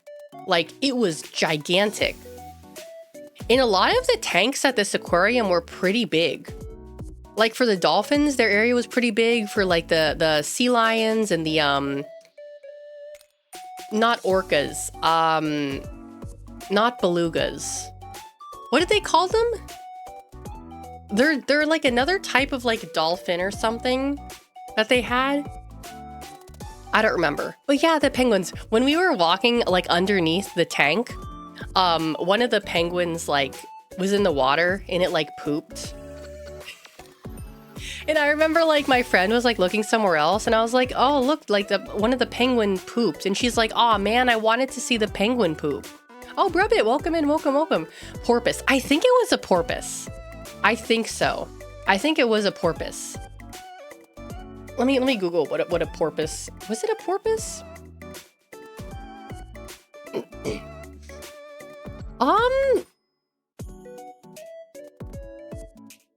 Maybe?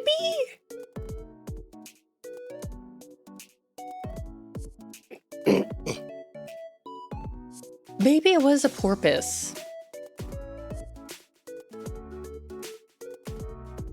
They said it was like a something dolphin, like a... Okay, maybe types of dolphins.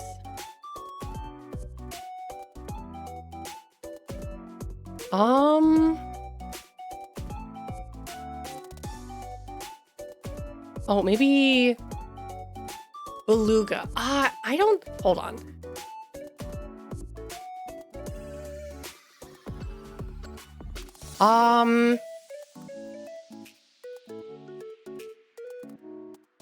I think it was a porpoise. Yeah, I think it was a porpoise. They just like called it something else. Because I guess it has a different name in Japanese, but I think it was a porpoise, yeah. C1, welcome in, welcome, welcome. River dolphins are illegal to have. Yeah, no river dolphins. But, is this like the last image I had? So I tried some food for the first time. I tried fugu and pufferfish, and I tried whale for the first time. Because they still eat whale here in some places. I didn't take any pictures. I regret not taking pictures, but like when I'm really hungry, I can't take pictures of my food. Like, and I was really hungry. I was like, I can't take pictures. I need to eat. I'm so fucking hungry. Yeah, sushi after an aquarium visit. Yep, that's how we do it. That's how we do it. So, we went to this, like, there's a very famous fish market in Shimonoseki. That's known for, like, fugu, right? And so the restaurants that my friend originally wanted to go to was closed. So we went to, like, a different sushi restaurant. And so she ordered, like, a bunch of different types of fugu. I regret not trying the sushi, but I also couldn't really taste a lot. So I got fried fugu and fried whale. I got fried fugu and fried whale. Whale it's edible. It's very tough and meaty and chewy. It's edible. It's like, I guess in some places, like they consider it like a delicacy or a specialty food. But it really is like one of those things that's like, you know, if I was starving and I didn't have anything else to eat, I would eat this. But like, I wouldn't like this is not something like I would choose to eat, right? I was like, really? This is something that people like? It doesn't really, like, the texture is not really that great, and it doesn't really have like it doesn't really taste like anything. To be fair, my sense of taste was still kind of fucked up, but yeah, it was really dry too. Super dry. I mean, I tried it. I wouldn't have it again. And then the fried pufferfish was like, I guess the way I would describe it is like if a chicken and a fish were combined into one thing. That's what the texture was like. Because when they served it, it was kind of like a chicken wing in a sense that the bones were still in it. So it's like I had to eat around the bone, which was like in the center of it. Yeah, it was like the texture was kind of like a mixture of like chicken and fish. It was also like okay. It didn't really have a very noticeable flavor to it. That's kind of like why I made the post that I did, because it's all fresh, right? It's fresh from seafood, from the market or whatever. But like to me, it was just like it's okay. Like it's not really like eh. Like, I feel like I've had better sushi at, like, Kura Sushi. I was not super impressed by it. Like, it didn't really have much of a taste to me. And my friend was like, oh my god, this is so good. This is, like, the best fugu I've ever had. And I was like, okay. Good for you. I don't freaking taste anything. I don't freaking taste anything. Pain. Ugh, Pinwheel, hello.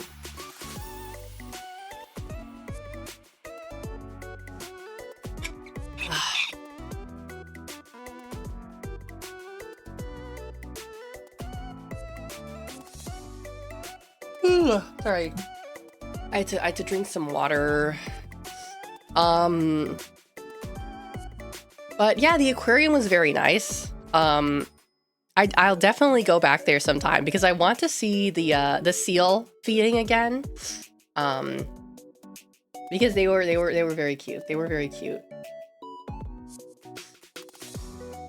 And then fugu is more about the reputation than the taste. Yeah. Because even my boss was like, yeah, fugu, he said like fugu isn't really like that good. There's so many things here that's like, they're so hyped up. Like, oh my god, this is like the best thing. This is the famous thing. You have to try this famous thing. It's so good.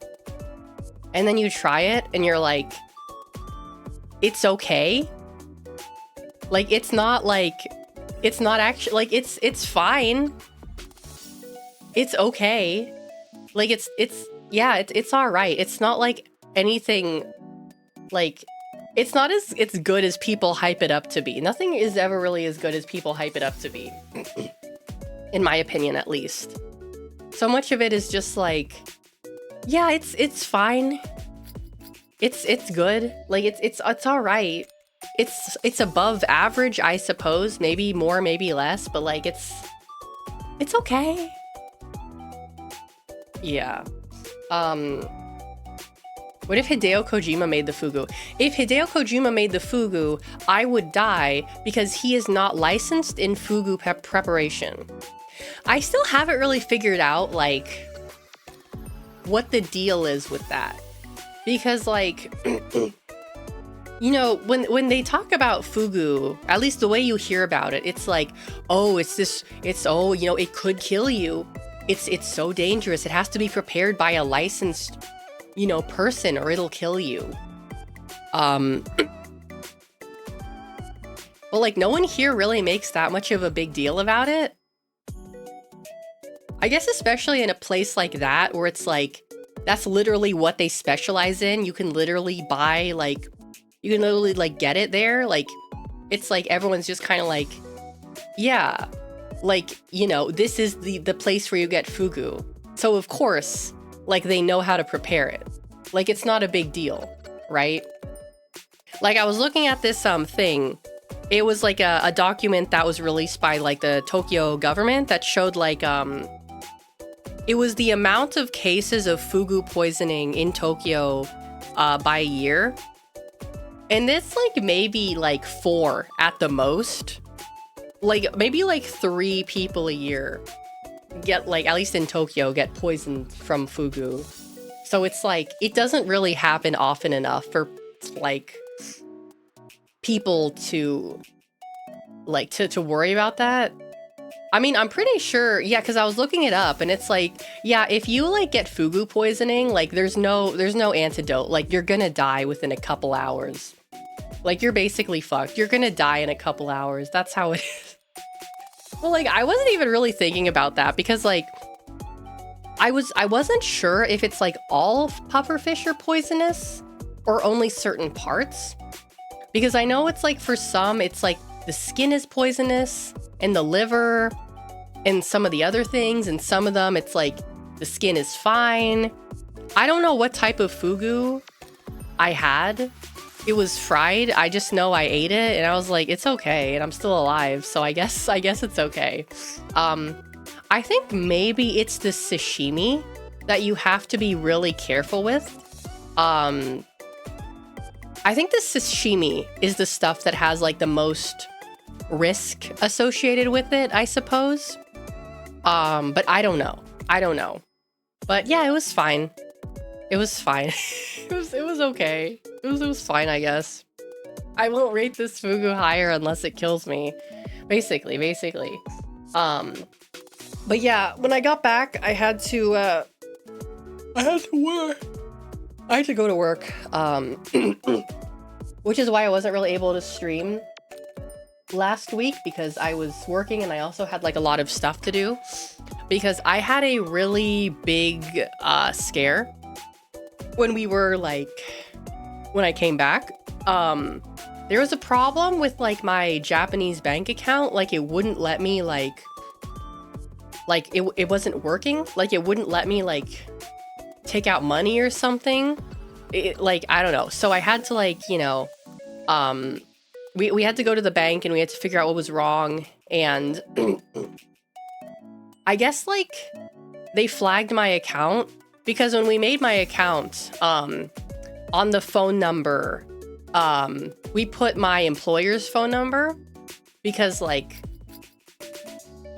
mean, if they call me, what the fuck am I gonna do? And also because I can't my phone is still, I'm still having phone issues and I can't make or receive calls. And I guess someone was looking over my stuff and they're like, hey, this needs to be your phone number, which was annoying because when we set up my bank account, they said it was fine. But I guess some fuckhead decided to just be no. So we had to go to the bank and we had to figure that out. And I put down my phone number just so that they would get off my back about it, even though if they contact me, there's nothing I can do. I can't call them, I can't receive their calls, I can't even listen to my voicemail.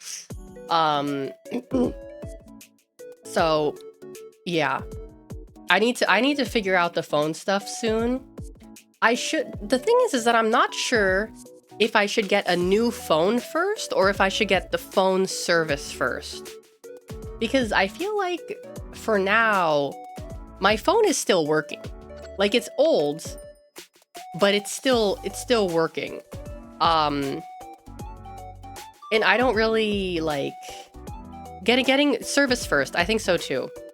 The problem is that the phone service that my friend told me to get, here's the annoying thing about stuff here in Japan, is that normally, at least in my experience, when you're paying for a service or you buy something online, you can use a debit card or a credit card. It doesn't really matter which one, usually. But here, it's there's different methods of payment. You can pay cash at convenience store for some things. You can do a bank transfer for some things. You can use a debit card to buy things online, I think. And there's also credit cards. Now, the problem with this is that not all stores or services accept all payment methods. So the phone service that my friend recommended me, they only accept credit card payments. Or if I want to pay from my bank account or cash, if I wanted to, I would have to sign up for a third-party service, which charges their fee on top of they charge a fee for using their service to pay for, this service, which is fucking stupid. What do you mean? Credit card only, or I have to use this other service that charges me an extra fee? That doesn't make any sense. That's stupid. Why can't you accept a debit card? Why can't you accept a bank transfer? I have no idea. I think it's because like here, there's more regulations in terms of like accepting payments or whatever. It's really fucking weird. And there's so many different like services for paying for things. It's fucking stupid. It's so overly complicated. Like I can probably sign up for a gym membership now because the gym that I want to go to only takes payment through bank transfer. They don't take debit or credit or cash or anything else. Bank transfer only. So, you know, I could do that. But it's like, I don't understand why some services only, it's probably a regulation thing. But it's so fucking annoying. Like, what do you mean I can't pay for this with like this? Why? That's stupid. What?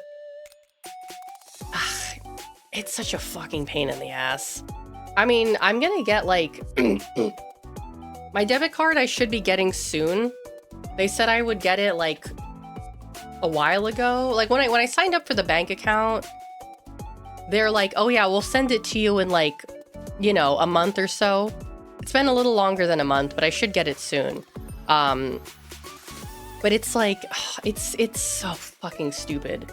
And there's a service that I use sometimes called PayPay, which you can buy things online with it. And it's very convenient because like I can just load up my account with cash at the convenience store. Like I can top it up that way.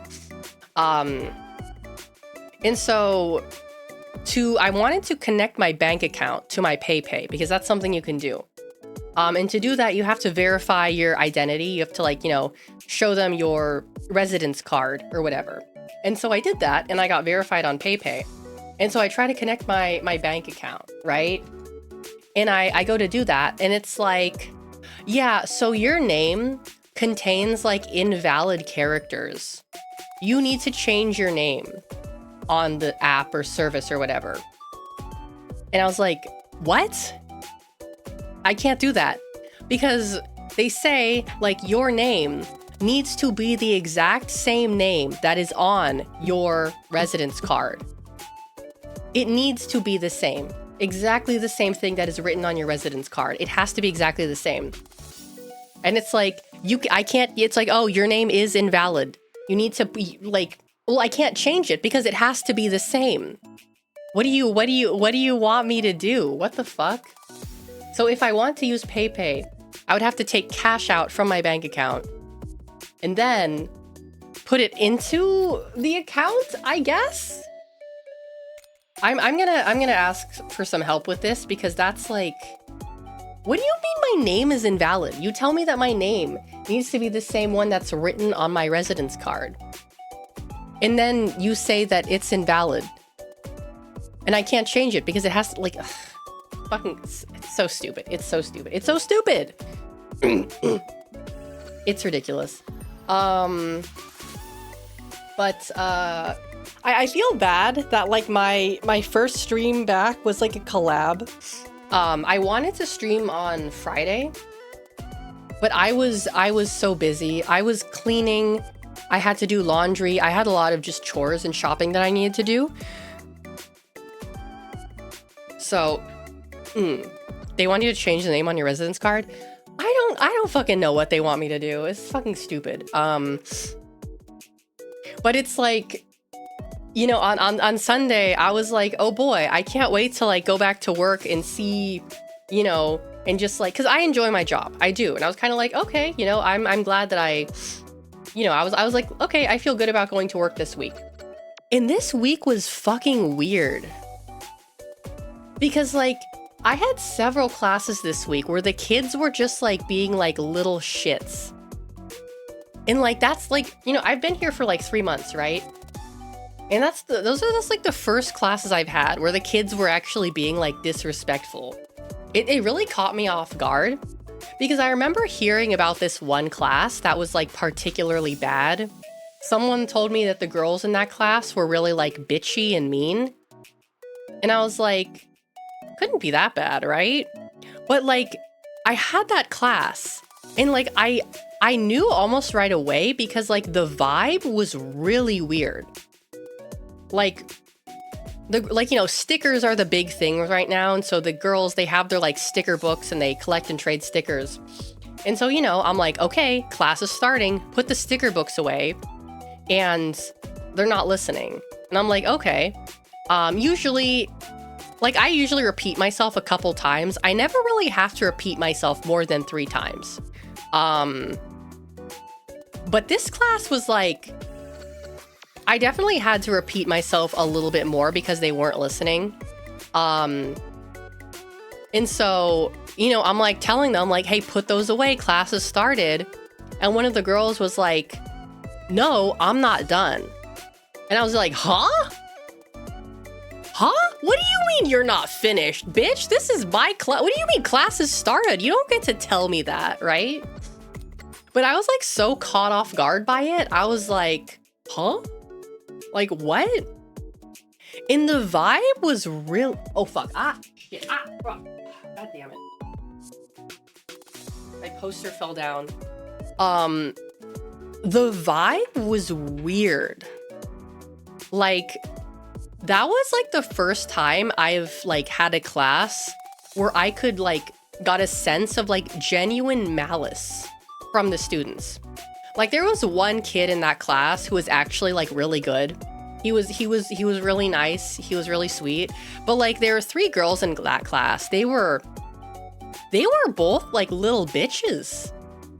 Like straight up. They were like, I don't know, like maybe like 6, 7 years old. They were like fucking mean. It was weird. Like I was so caught off guard by it. Like when I have that class again, I'm gonna be like fucking stricter with them, cause no. Like I was actually kind of got really irritated that day too. That was not a good day because I had another class at the end. My last class was being like fucking annoying. 6, 7. I actually don't mind the 6, 7 so much. I've actually started playing into it. Because like I've started playing into the memes because I find that like when I do that, it gets it out of their system.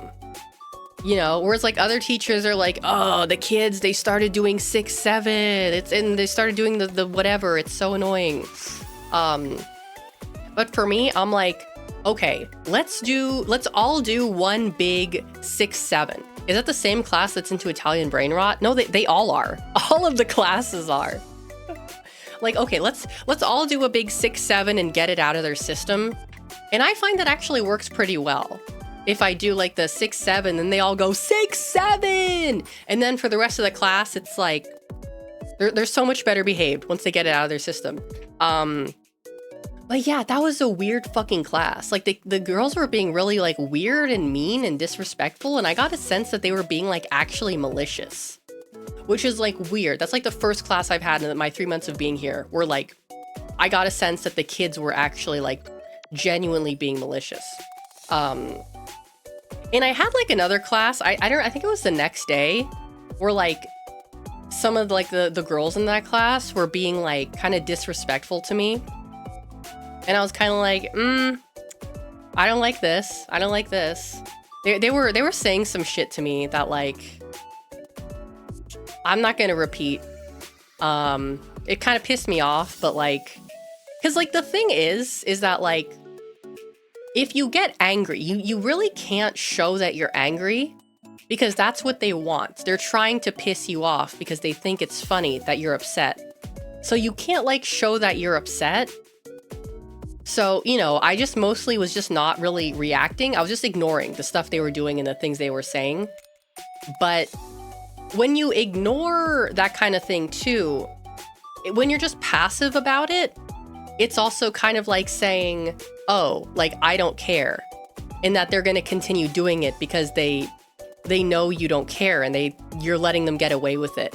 So I'm not really sure how to kind of deal with that. Because it's like, I can't really get upset, but I also don't want to be passive about it. Yeah, it's kind of a difficult thing to deal with. There's like, it's really hard to find the middle in that kind of situation. Yeah. So I need to figure that out. The last class I had, like, was also being like disrespectful. They were talking over me. And like, I don't like raising my voice, you know, like I don't like, I don't really get mad, if that makes sense. Like, I don't like get mad. Because I find that like the best way to deal with like behavioral issues, instead of like getting mad at them, is to just annoy them. Like, if they're being annoying, you have to out annoy them. It works really well. Like, for example, if like the kids are like fucking around and I'm like, all right, let's go to the table. It's time to start work. And they're not listening. Counting down works pretty good, but also just like banging on the table, like banging on the table, like drumming on the table or slapping the table, just to be until like they come, like until they get irritated, works really well. Like, I'm not gonna, like, because it's like, I'm not gonna stop making noise until you come to the table. And then they figure that out pretty quickly, and then they come to the table. But yeah, out annoying them works really well. Like, if they're not listening, if they're being annoying, then you just have to like annoy them back. It works really well. It works really, really well. But the last class I had, like, was talking over me. And it was like really like, you know, and I told them like, hey, be quiet. Like, I can't, like, because the class that we do for the older kids is like a lot of like, one of the kids is talking and I'm listening, and I couldn't hear what they were saying because these two kids were like talking over me. And so I just started like talking really, really loudly, like as loud as I possibly could. I just started talking really, really loudly. Like, I started talking over them. And then they just shut up. They shut up for the rest of the class. Like, I didn't like get mad or anything. I just started talking louder than them. And they shut up. It works really well. It works really well. It just like being more annoying than they are works amazing. It's kind of fucking crazy. Yeah, it works really fucking well. So I'm hoping this week will be better. You gotta be assertive yet fair. You need to have that aura. Yeah, and I really haven't had any like major behavioral issues in any of my other classes besides the ones I had last week, which is pretty good, honestly. Because like, you know, even though I'm new, right? I found that the kids generally seem to respect me and listen to me. Because as I've been told, I have that kind of like aura. Like, I'm assertive and I have that air of authority, but I can also like be fun too. I can also be fun, right? If you know, and goofy and silly. Because I know some of my other coworkers complain a lot about like behavioral stuff. And I feel like a lot of that comes from like expectations. Like, you can't expect like a 5-year-old to sit quietly and like wait their turn, or like, you know, for any period longer than maybe like a minute. You can't do that, right? If you spend all your time trying to get them to do that, you're gonna waste your time and energy, right? Like, there's definitely certain expectations that you can have for kids of a certain age group and some that you can't, right? If you're weak, they know they can get away with more. Yeah. And like some of my other coworkers who have talked to me about their like behavioral issues in their class, like I can see the weakness in them, if they make sense. Like when some of my coworkers are like, yeah, I have these issues with this classes. And like, I can see it, that weakness, that like, I don't know how to describe it. Ironically, both of the coworkers that have complained to me and also have that kind of like internal weakness, they're both from California. I don't know what it is. But I feel like so many of the men from California that I have met or interacted with, they have this like, Like, I don't want what it, like, I don't know how to describe it. This like internal, like mental or spiritual weakness that I can just like sniff out right away. I don't know what it is. Like, I can see it in their eyes, this like weakness, right? I don't know how to describe it. Like, I can sense it immediately. I mean, to be fair, I'm a very perceptive person. I can tell what people are like, usually within a few minutes of interacting with them. And just like from what I've heard about, like, you know, my boss's wife who's like gossiping to me about those coworkers, I'm like, ah, okay. Like, yeah, that makes sense. Yeah, that makes sense. I can see this person doing this kind of thing, right? Predator seal. I can tell the type of person someone is very, very easily. I can tell. And if they have some kind of like internal weakness, I can usually tell. You can sniff it out. It must be your seal genes. It must be. Because it's like, if I can see that weakness, then I know for sure that the kids can too, right? It's so hard for, it's like some kind of like insecurity. This like certain insecurity, I can tell right away. You know, I can tell right away. But yeah, it's definitely like, yeah. But yeah, no, those are my only classes last week were kind of bad. There were definitely a few like good classes in there. Because like I do like my students, except for those students. Like, those were the first classes I've had where I just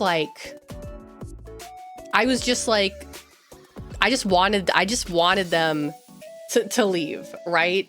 Like, because normally I'm able to kind of like put on a mask of being like, okay, you know, like, you know, good job, see you next time, like, oh, you know, good work today. But like after that class, I'm just like, no, I'm gonna say bye and that's it. You guys are little shits. I'm not saying anything good to you. No, you guys are fucking pissed off. Yeah, because I think like with that kind of thing, so my boss, he has a very interesting outlook. He says he doesn't care if the bad kids quit. If a kid is behaving badly, he doesn't care if they like quit the program. Like, he thinks it's better that they do, because more often than not, the kids that are bad are holding back the kids that are good or who want to learn. Because there was one kid in that class I had, that really bad class, who actually, like, I could tell he was interested in what we were doing and he wanted to learn. But like those other kids were like making it difficult. So, you know, I think like when I get that class again, I'm going to be a lot like stricter to them. Maybe even be a little bit of a bitch. Because it's like, I don't care. Like, fuck them. Fuck. Yeah. Also because some of their behavior was like encouraging some of the other kids to behave badly too. You can quit school. Oh no, I'm working for a kaiwa, which is like I'm not working for like a school. It's like a after school, like a tutor, not a tutor, but like I'm a teacher, but not like in like a school, like for like school, legal school, like it's like a school, like after school program kind of thing. I don't know what the like a cram school, I think would be the English equivalent, like a cram school, I guess. I think that's what eikaiwa is. So yeah, if they quit, like he doesn't care. He's like, yeah, if they quit, it's probably better. So I have a new mission now. Ooh, big stretch. Ow. Oh yeah, that's right. So another thing I did is, you guys, if you're following me on Twitter, you probably already saw this. I went to Time to Bully the Bully. Exactly. Like, 2 can play at that game. Like, oh, you want to play like that? Okay. We can both do this. We can both do this. I went to Chikawa Ramen yesterday. And I got the curry manju meal. When you go to Chikawa Ramen and you ask for the curry manju meal, the look on the worker's face will be awesome. And when you order the curry manju meal, they give you like this little cardboard cutout of curry manju to like be with you while you eat, and they give you like a little sticker. It was okay. It was okay. It was not the best ramen I've ever had in my life, which is kind of what I expected. I knew it wasn't going to be like that good. It was horrifically overpriced. Very, very overpriced. And I got the curry manju soda too. It's a cola. That was also overpriced, and it was fine. It was just like some kind of craft cola with a curry manju label on it. It actually wasn't crowded. I had made reservations, but like there was no one there, so I went in and I was like, "Hey, so I have reservations and it's a little early, but like, can I go in now?" And they're like, "Yeah, sure, totally." But the gal who like was serving like my food was not very friendly. She was kind of cold. The woman who was like serving like my food, she was very cold and kind of unfriendly, which was a little bit like weird, because it's like, bitch, you're working at Chikawa Ramen. How are you acting like this at fucking Chikawa Ramen? To be fair, it probably is stressful when the kids come in there, because while I was eating, there was like a family that came in, ate. They were tourists. I don't know if they were like they're from North America. And the kids were being a little loud, I guess. And so, you know, the parents were like shushing them and stuff. But yeah, when it gets really crowded, I'm sure it gets very stressful. But yeah, she was kind of cold, and it kind of like ruined the vibe for me a little bit. Cause like every time she came to give me my stuff, I was kind of like, like her vibes were not like, I didn't really like her vibes. I didn't like her vibes. I'll say that. Everyone else who was working there was very nice, everyone was very nice and very friendly, except for her. She was kind of a bitch. But you know what? I got to eat the curry manju ramen, and I went to the Chikawa store. There's a Chikawa store right next to the store, the ramen shop. And I was so excited because shipping from the Chikawa online store is stupid expensive. It's stupid expensive to buy something from their online store. They like completely rip you off with the shipping. Like, it's unreasonably expensive. And I guess they do that on purpose so that like you'll be incentivized to buy more, right? But I was just like, no, I'm just gonna wait until I get to this one. This Chikawa store was smaller than the other ones that I've been to, and they didn't have everything that I wanted. I wanted this curry manju bag, like an eco bag, and they didn't have it. But I did get some stuff, and I got one of the things I really wanted. I adopted a new chudling, a new chungus, if you will. I got the fat Chikawa. He's so cute. When this plush first released, I was kind of like, I don't know if I really want it like that badly, right? I wasn't really sure if I wasn't like too into it. And then people started posting pictures of their like fat Chikawas. Like they take them to restaurants and they order a lot of food, and they like, you know, put them in front of the food or the empty plates. And I'm like, okay, that's really cute. That's really cute. I want the fat one. I want the fat Chikawa. And so I got my chungus. He's so cute. He's actually really heavy. I was surprised at how heavy this thing is. I think they weigh the bottom with like, I don't know if you can hear that. It's like beans or something. So like the top half of the plush most of the plush is stuffed very firmly, right? But like on the butt, it has these like beans. You know how it's like some plushies are filled with those beans so that they're really squishy? He has these in like his butt. Probably can't hear that, but like it makes him heavy. It makes him like actually kind of heavy, and I'm kind of into it because like he's so chunky. He's such a fucking chungus, and he weighs like a chungus too. Like if Chikawa was fat, this is how much he would weigh. You would be a fucking chungus. He's so fat, and yeah, like a beanie baby. Yeah, like a beanie baby. Just like his butt has like the beanies in it. He's so fucking fat. Oh, he's so fat. You're so fat. Oh, why are you so fat? Oh, he's so fat. I love him. My fat chungus, my fat chungus son. So I'm so happy I got that. What else?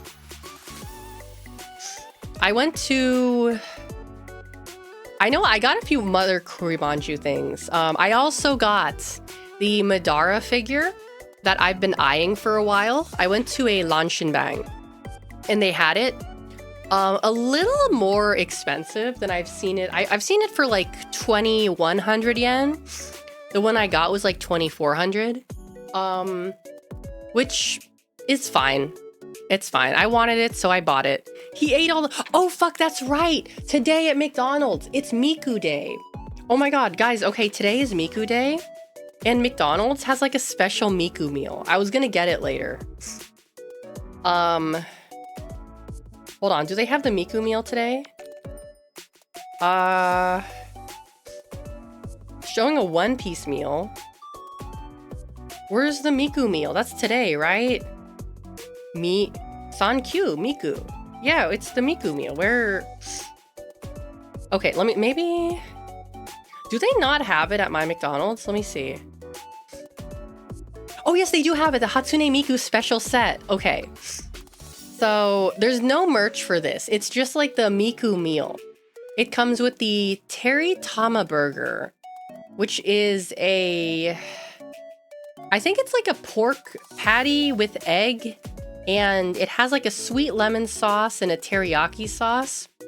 I'm not crazy about pork, but if it's the Miku meal, I might, yeah. We have the medium fries. We have the shaka shaka potatoes. It's like the seasoning they have for the fries. It's like pizza flavor. And you can get the vegetable juice. The vegetable juice. Because, you know, vegetable juice. Yeah, the pork burger. That's what people are freaking out about. So, should I get the Miku meal today? Should I get the Hatsune Miku meal? Because, oh, don't they have like the Sakura... Oh, it's a peach drink. Oh, gross. Oh, okay. I thought this was like the Sakura drink, but it's like peach. Yucky. Okay, I will get the Miku meal with the vegetable juice. I'm not gonna, I'll pick it up after stream. I'll go get it after stream. Hold on. Ugh.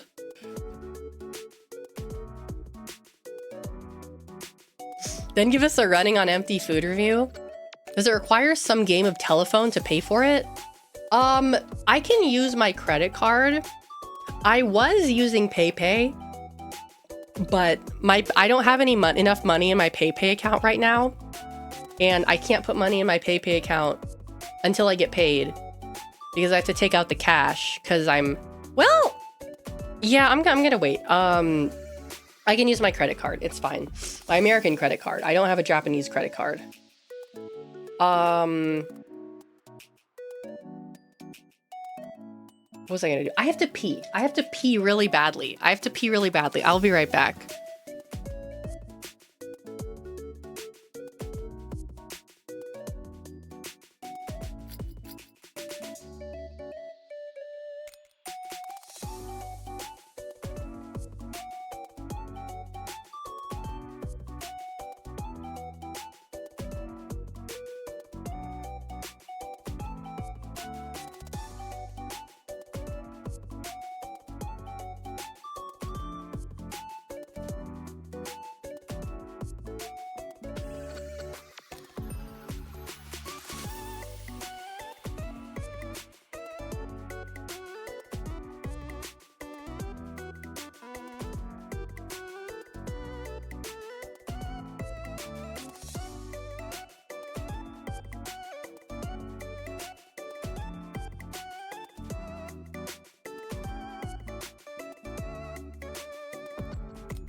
Okay. You know, when my friend was staying with me, so she was sleeping on an air mattress in my room, right?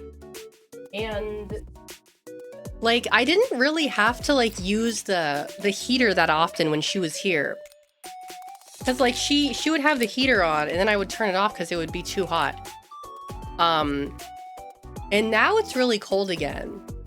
And I realized like, oh wow, having another person in the same room as you really does like raise the temperature without you having to turn on the fucking heater.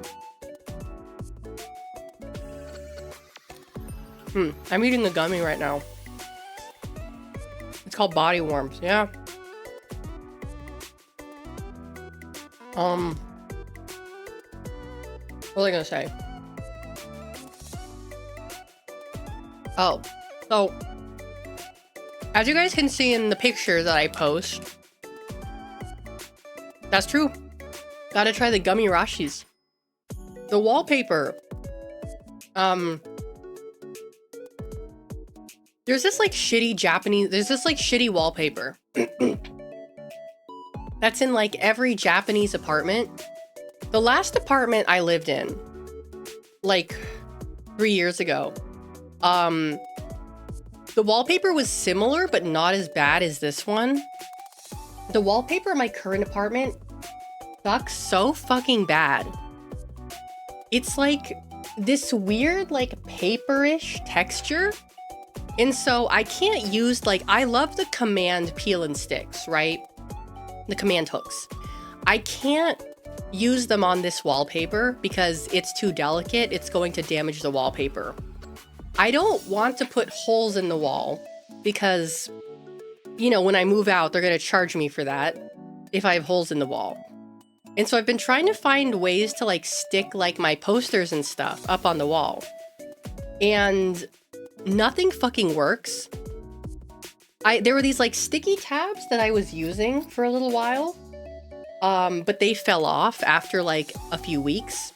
And so I got some like special tape. So I bought this tape that says it's specifically made for the kind of wallpaper I have, that you can hang stuff up on it without damaging the wall or the paper. This shit does not work. Everything I put up on the wall, like, falls off after, like, 24 hours. This shit does not fucking work. I have tried everything. I've tried cleaning the wall more. I've tried using a hairdryer to heat up the glue more. It doesn't fucking work. This shit fucking sucks ass. I'm going to get some of that putty. That, like, kind of like blue tack, but, like, not blue, like white. Because I don't want to... The blue tack is going to leave a stain on the wall. Trust me, I know. When you have blue tack on the wall for a long time, it will leave a stain. I learned that the hard way. I'm going to try some of that putty. Because I have so many, like, posters and things I want to hang on the wall. But, like, I don't want to fucking put holes in the wall. And nothing fucking sticks to the wall. So I'm, like, fucking, like, pissed off. Like, what the fuck am I supposed to do? Like, why did they put such shitty fucking wallpaper in this place? Why couldn't you have used like a smooth wallpaper? I don't understand. I'm convinced that maybe they use this like shitty wallpaper that's like easy to damage, so that when you do damage it, they can like make you pay for the like replacement. Because I did put like a few holes in the wall to try to hang a poster I got. I know they sell like patches you can put on like the wallpaper. So I'm thinking of maybe trying those for the holes, but I don't know how well they work or if the color is gonna match. Because the wall, in the picture, it looks white. It's not white. It's like this weird off-white beige cream. It's like a dirty cream is how I would describe it. Not a particularly nice color. What about simple masking tape? I haven't tried masking tape. I'm not sure if it would work. And also, I don't want the tape to be visible, you know? I don't want the tape to be visible. So, you need to unlock the heat move essence of poster pinning. I really do. I'm gonna go to the shopping center today and see if I can find the tape I was looking for. Otherwise, I have to order it on Amazon.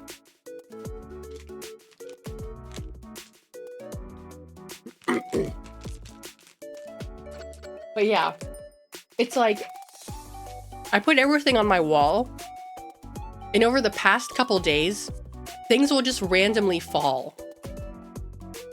Like, I'll be like in the kitchen or something, and I'll hear like a thunk from my room, and I'm like, oh my god, what is that? And I look, and one of like my my cards or my posters is on the floor, and I'm like, god fucking damn it, not again. Like, the poster I had on the wall just fell down earlier, and when my friend was here, like, she was working while she was here, and she was in like a meeting for her work, and one of like the things fell down while she was in her meeting, and it surprised her, and so she like screamed during her meeting. Just this stupid fucking shitty wallpaper that sucks ass. I hate it so much. People, stupid shitty piece of shit garbage wallpaper. Fuck, I hate it so much. It sucks ass. Because like all the Amazon reviews were really good.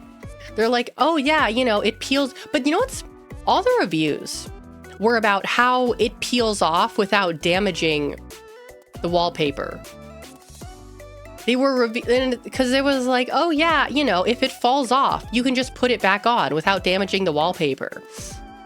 And it's 5 stars. And it's like, if it falls off, it's because the tape sucks ass. I don't want to have to re-stick it when it falls off. I shouldn't have to do that.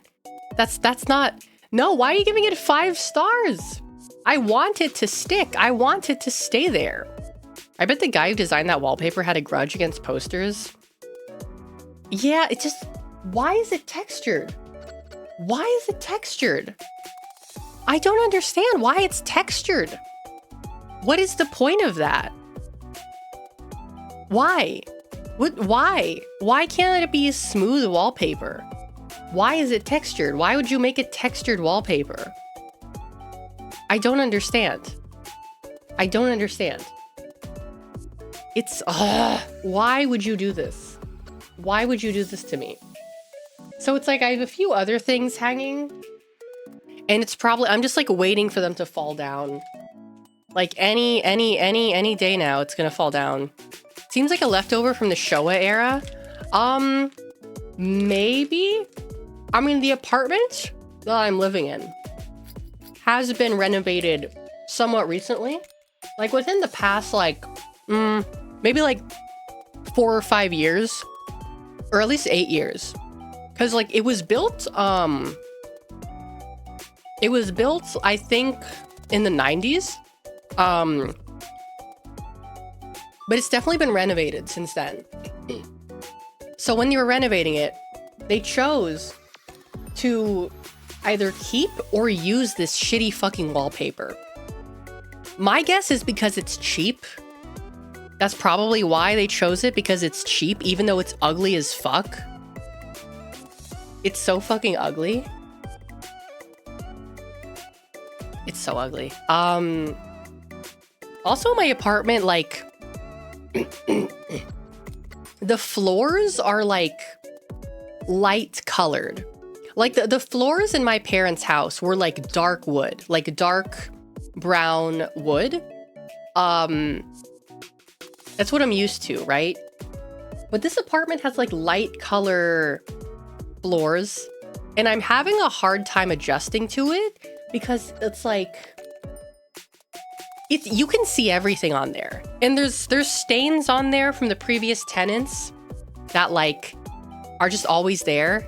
And like, you know, if my hair falls out, because that's the thing, what that happens when you're a woman is that your hair will just decide it wants to be on the floor.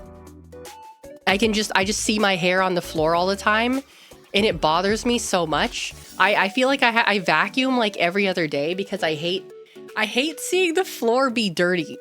You know, with like a dark wood floor, you don't really notice it, right? But on this kind of floor, like I can see everything, and it bothers me so much. Like, no, that's dirty. I need to clean it. I don't like be dirty. I like be clean. So yeah, that's my own kind of, she sheds. Yeah, I need to, my hair has been really fucked up recently.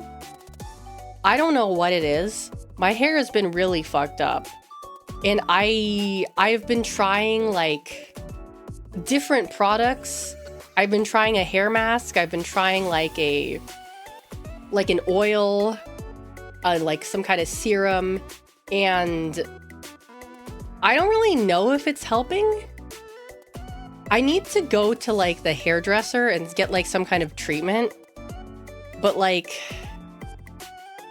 I don't really want to do that. I don't really want to do that. I don't know. I just yeah. If I go, is it dry? It's really dry. It's either related to my diet or it's the weather. I think the weather is a big part of it because it's been super dry. So I have a lot of like split ends and breakage, like a crazy amount. I'm also wondering if it's because like, maybe it's because I haven't used Olaplex in a while. Because in the US, I was using Olaplex, like the hair treatment, and I didn't have any problems. Yes, I have a humidifier and I have been using it. I also got like a silk nightcap. Like my friend, she's like, oh yeah, you should try out like the silk nightcap because, you know, it's supposed to help your hair. And so I got one. I look like a fucking grandma with it on. But I've been using it and maybe it's helping. I don't know. I've only had it for like a week, so I don't know if it's actually helping. But it's like I have like my whole thing. I have like my silk nightcap. I have like my fancy eye mask. Like I have my just all this fucking shit on when I go to bed. So yeah. Let's see. I'm trying to think if there was anything else I wanted to show you guys. Did I finish the video? Did I show you guys all the videos? I did. Okay. Do. Reaper, hello. Welcome in. Hello. I think, let's see. I am getting hungry, so I want to eat lunch, and also I have more chores I need to do today. I have to do my laundry. I need to do food news. We have a lot of stuff to catch up on. I should be able to stream tomorrow. Tomorrow or Wednesday, I should be able to stream again. Hold on. I also haven't streamed on Irium in a hot minute. Yeah, in Kiwami 3. Okay. I need to continue Kiwami 3. So either tomorrow or Wednesday I will stream again. Maybe both days. Perhaps. We shall see. If I get all my chores done today, I might be able to. Yeah, that's gonna do it for me today. Here's hoping I don't get sick again. So let me switch over to the ending screen. Oh yes, and I also have a new video that's pinned in the chat. You should watch it. You should watch it because it's really good and Doc edited it and it's really good. Let's see. Okay. So 2 people I know are streaming. One person's stream is titled Half-Life 4 Gordon Freeman's Prostate Exam. Or today I befriended a cockroach, regret putting rat baby in a mouth, and more.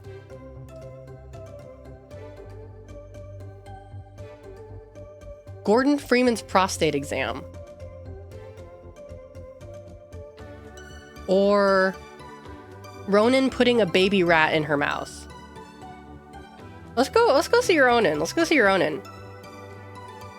I'm sending you guys over to Roro. But yeah, thank you all for watching. I hope you all have a wonderful, wonderful morning, afternoon, or evening, wherever you're from. And hopefully I'll see you all next time. Bye-bye.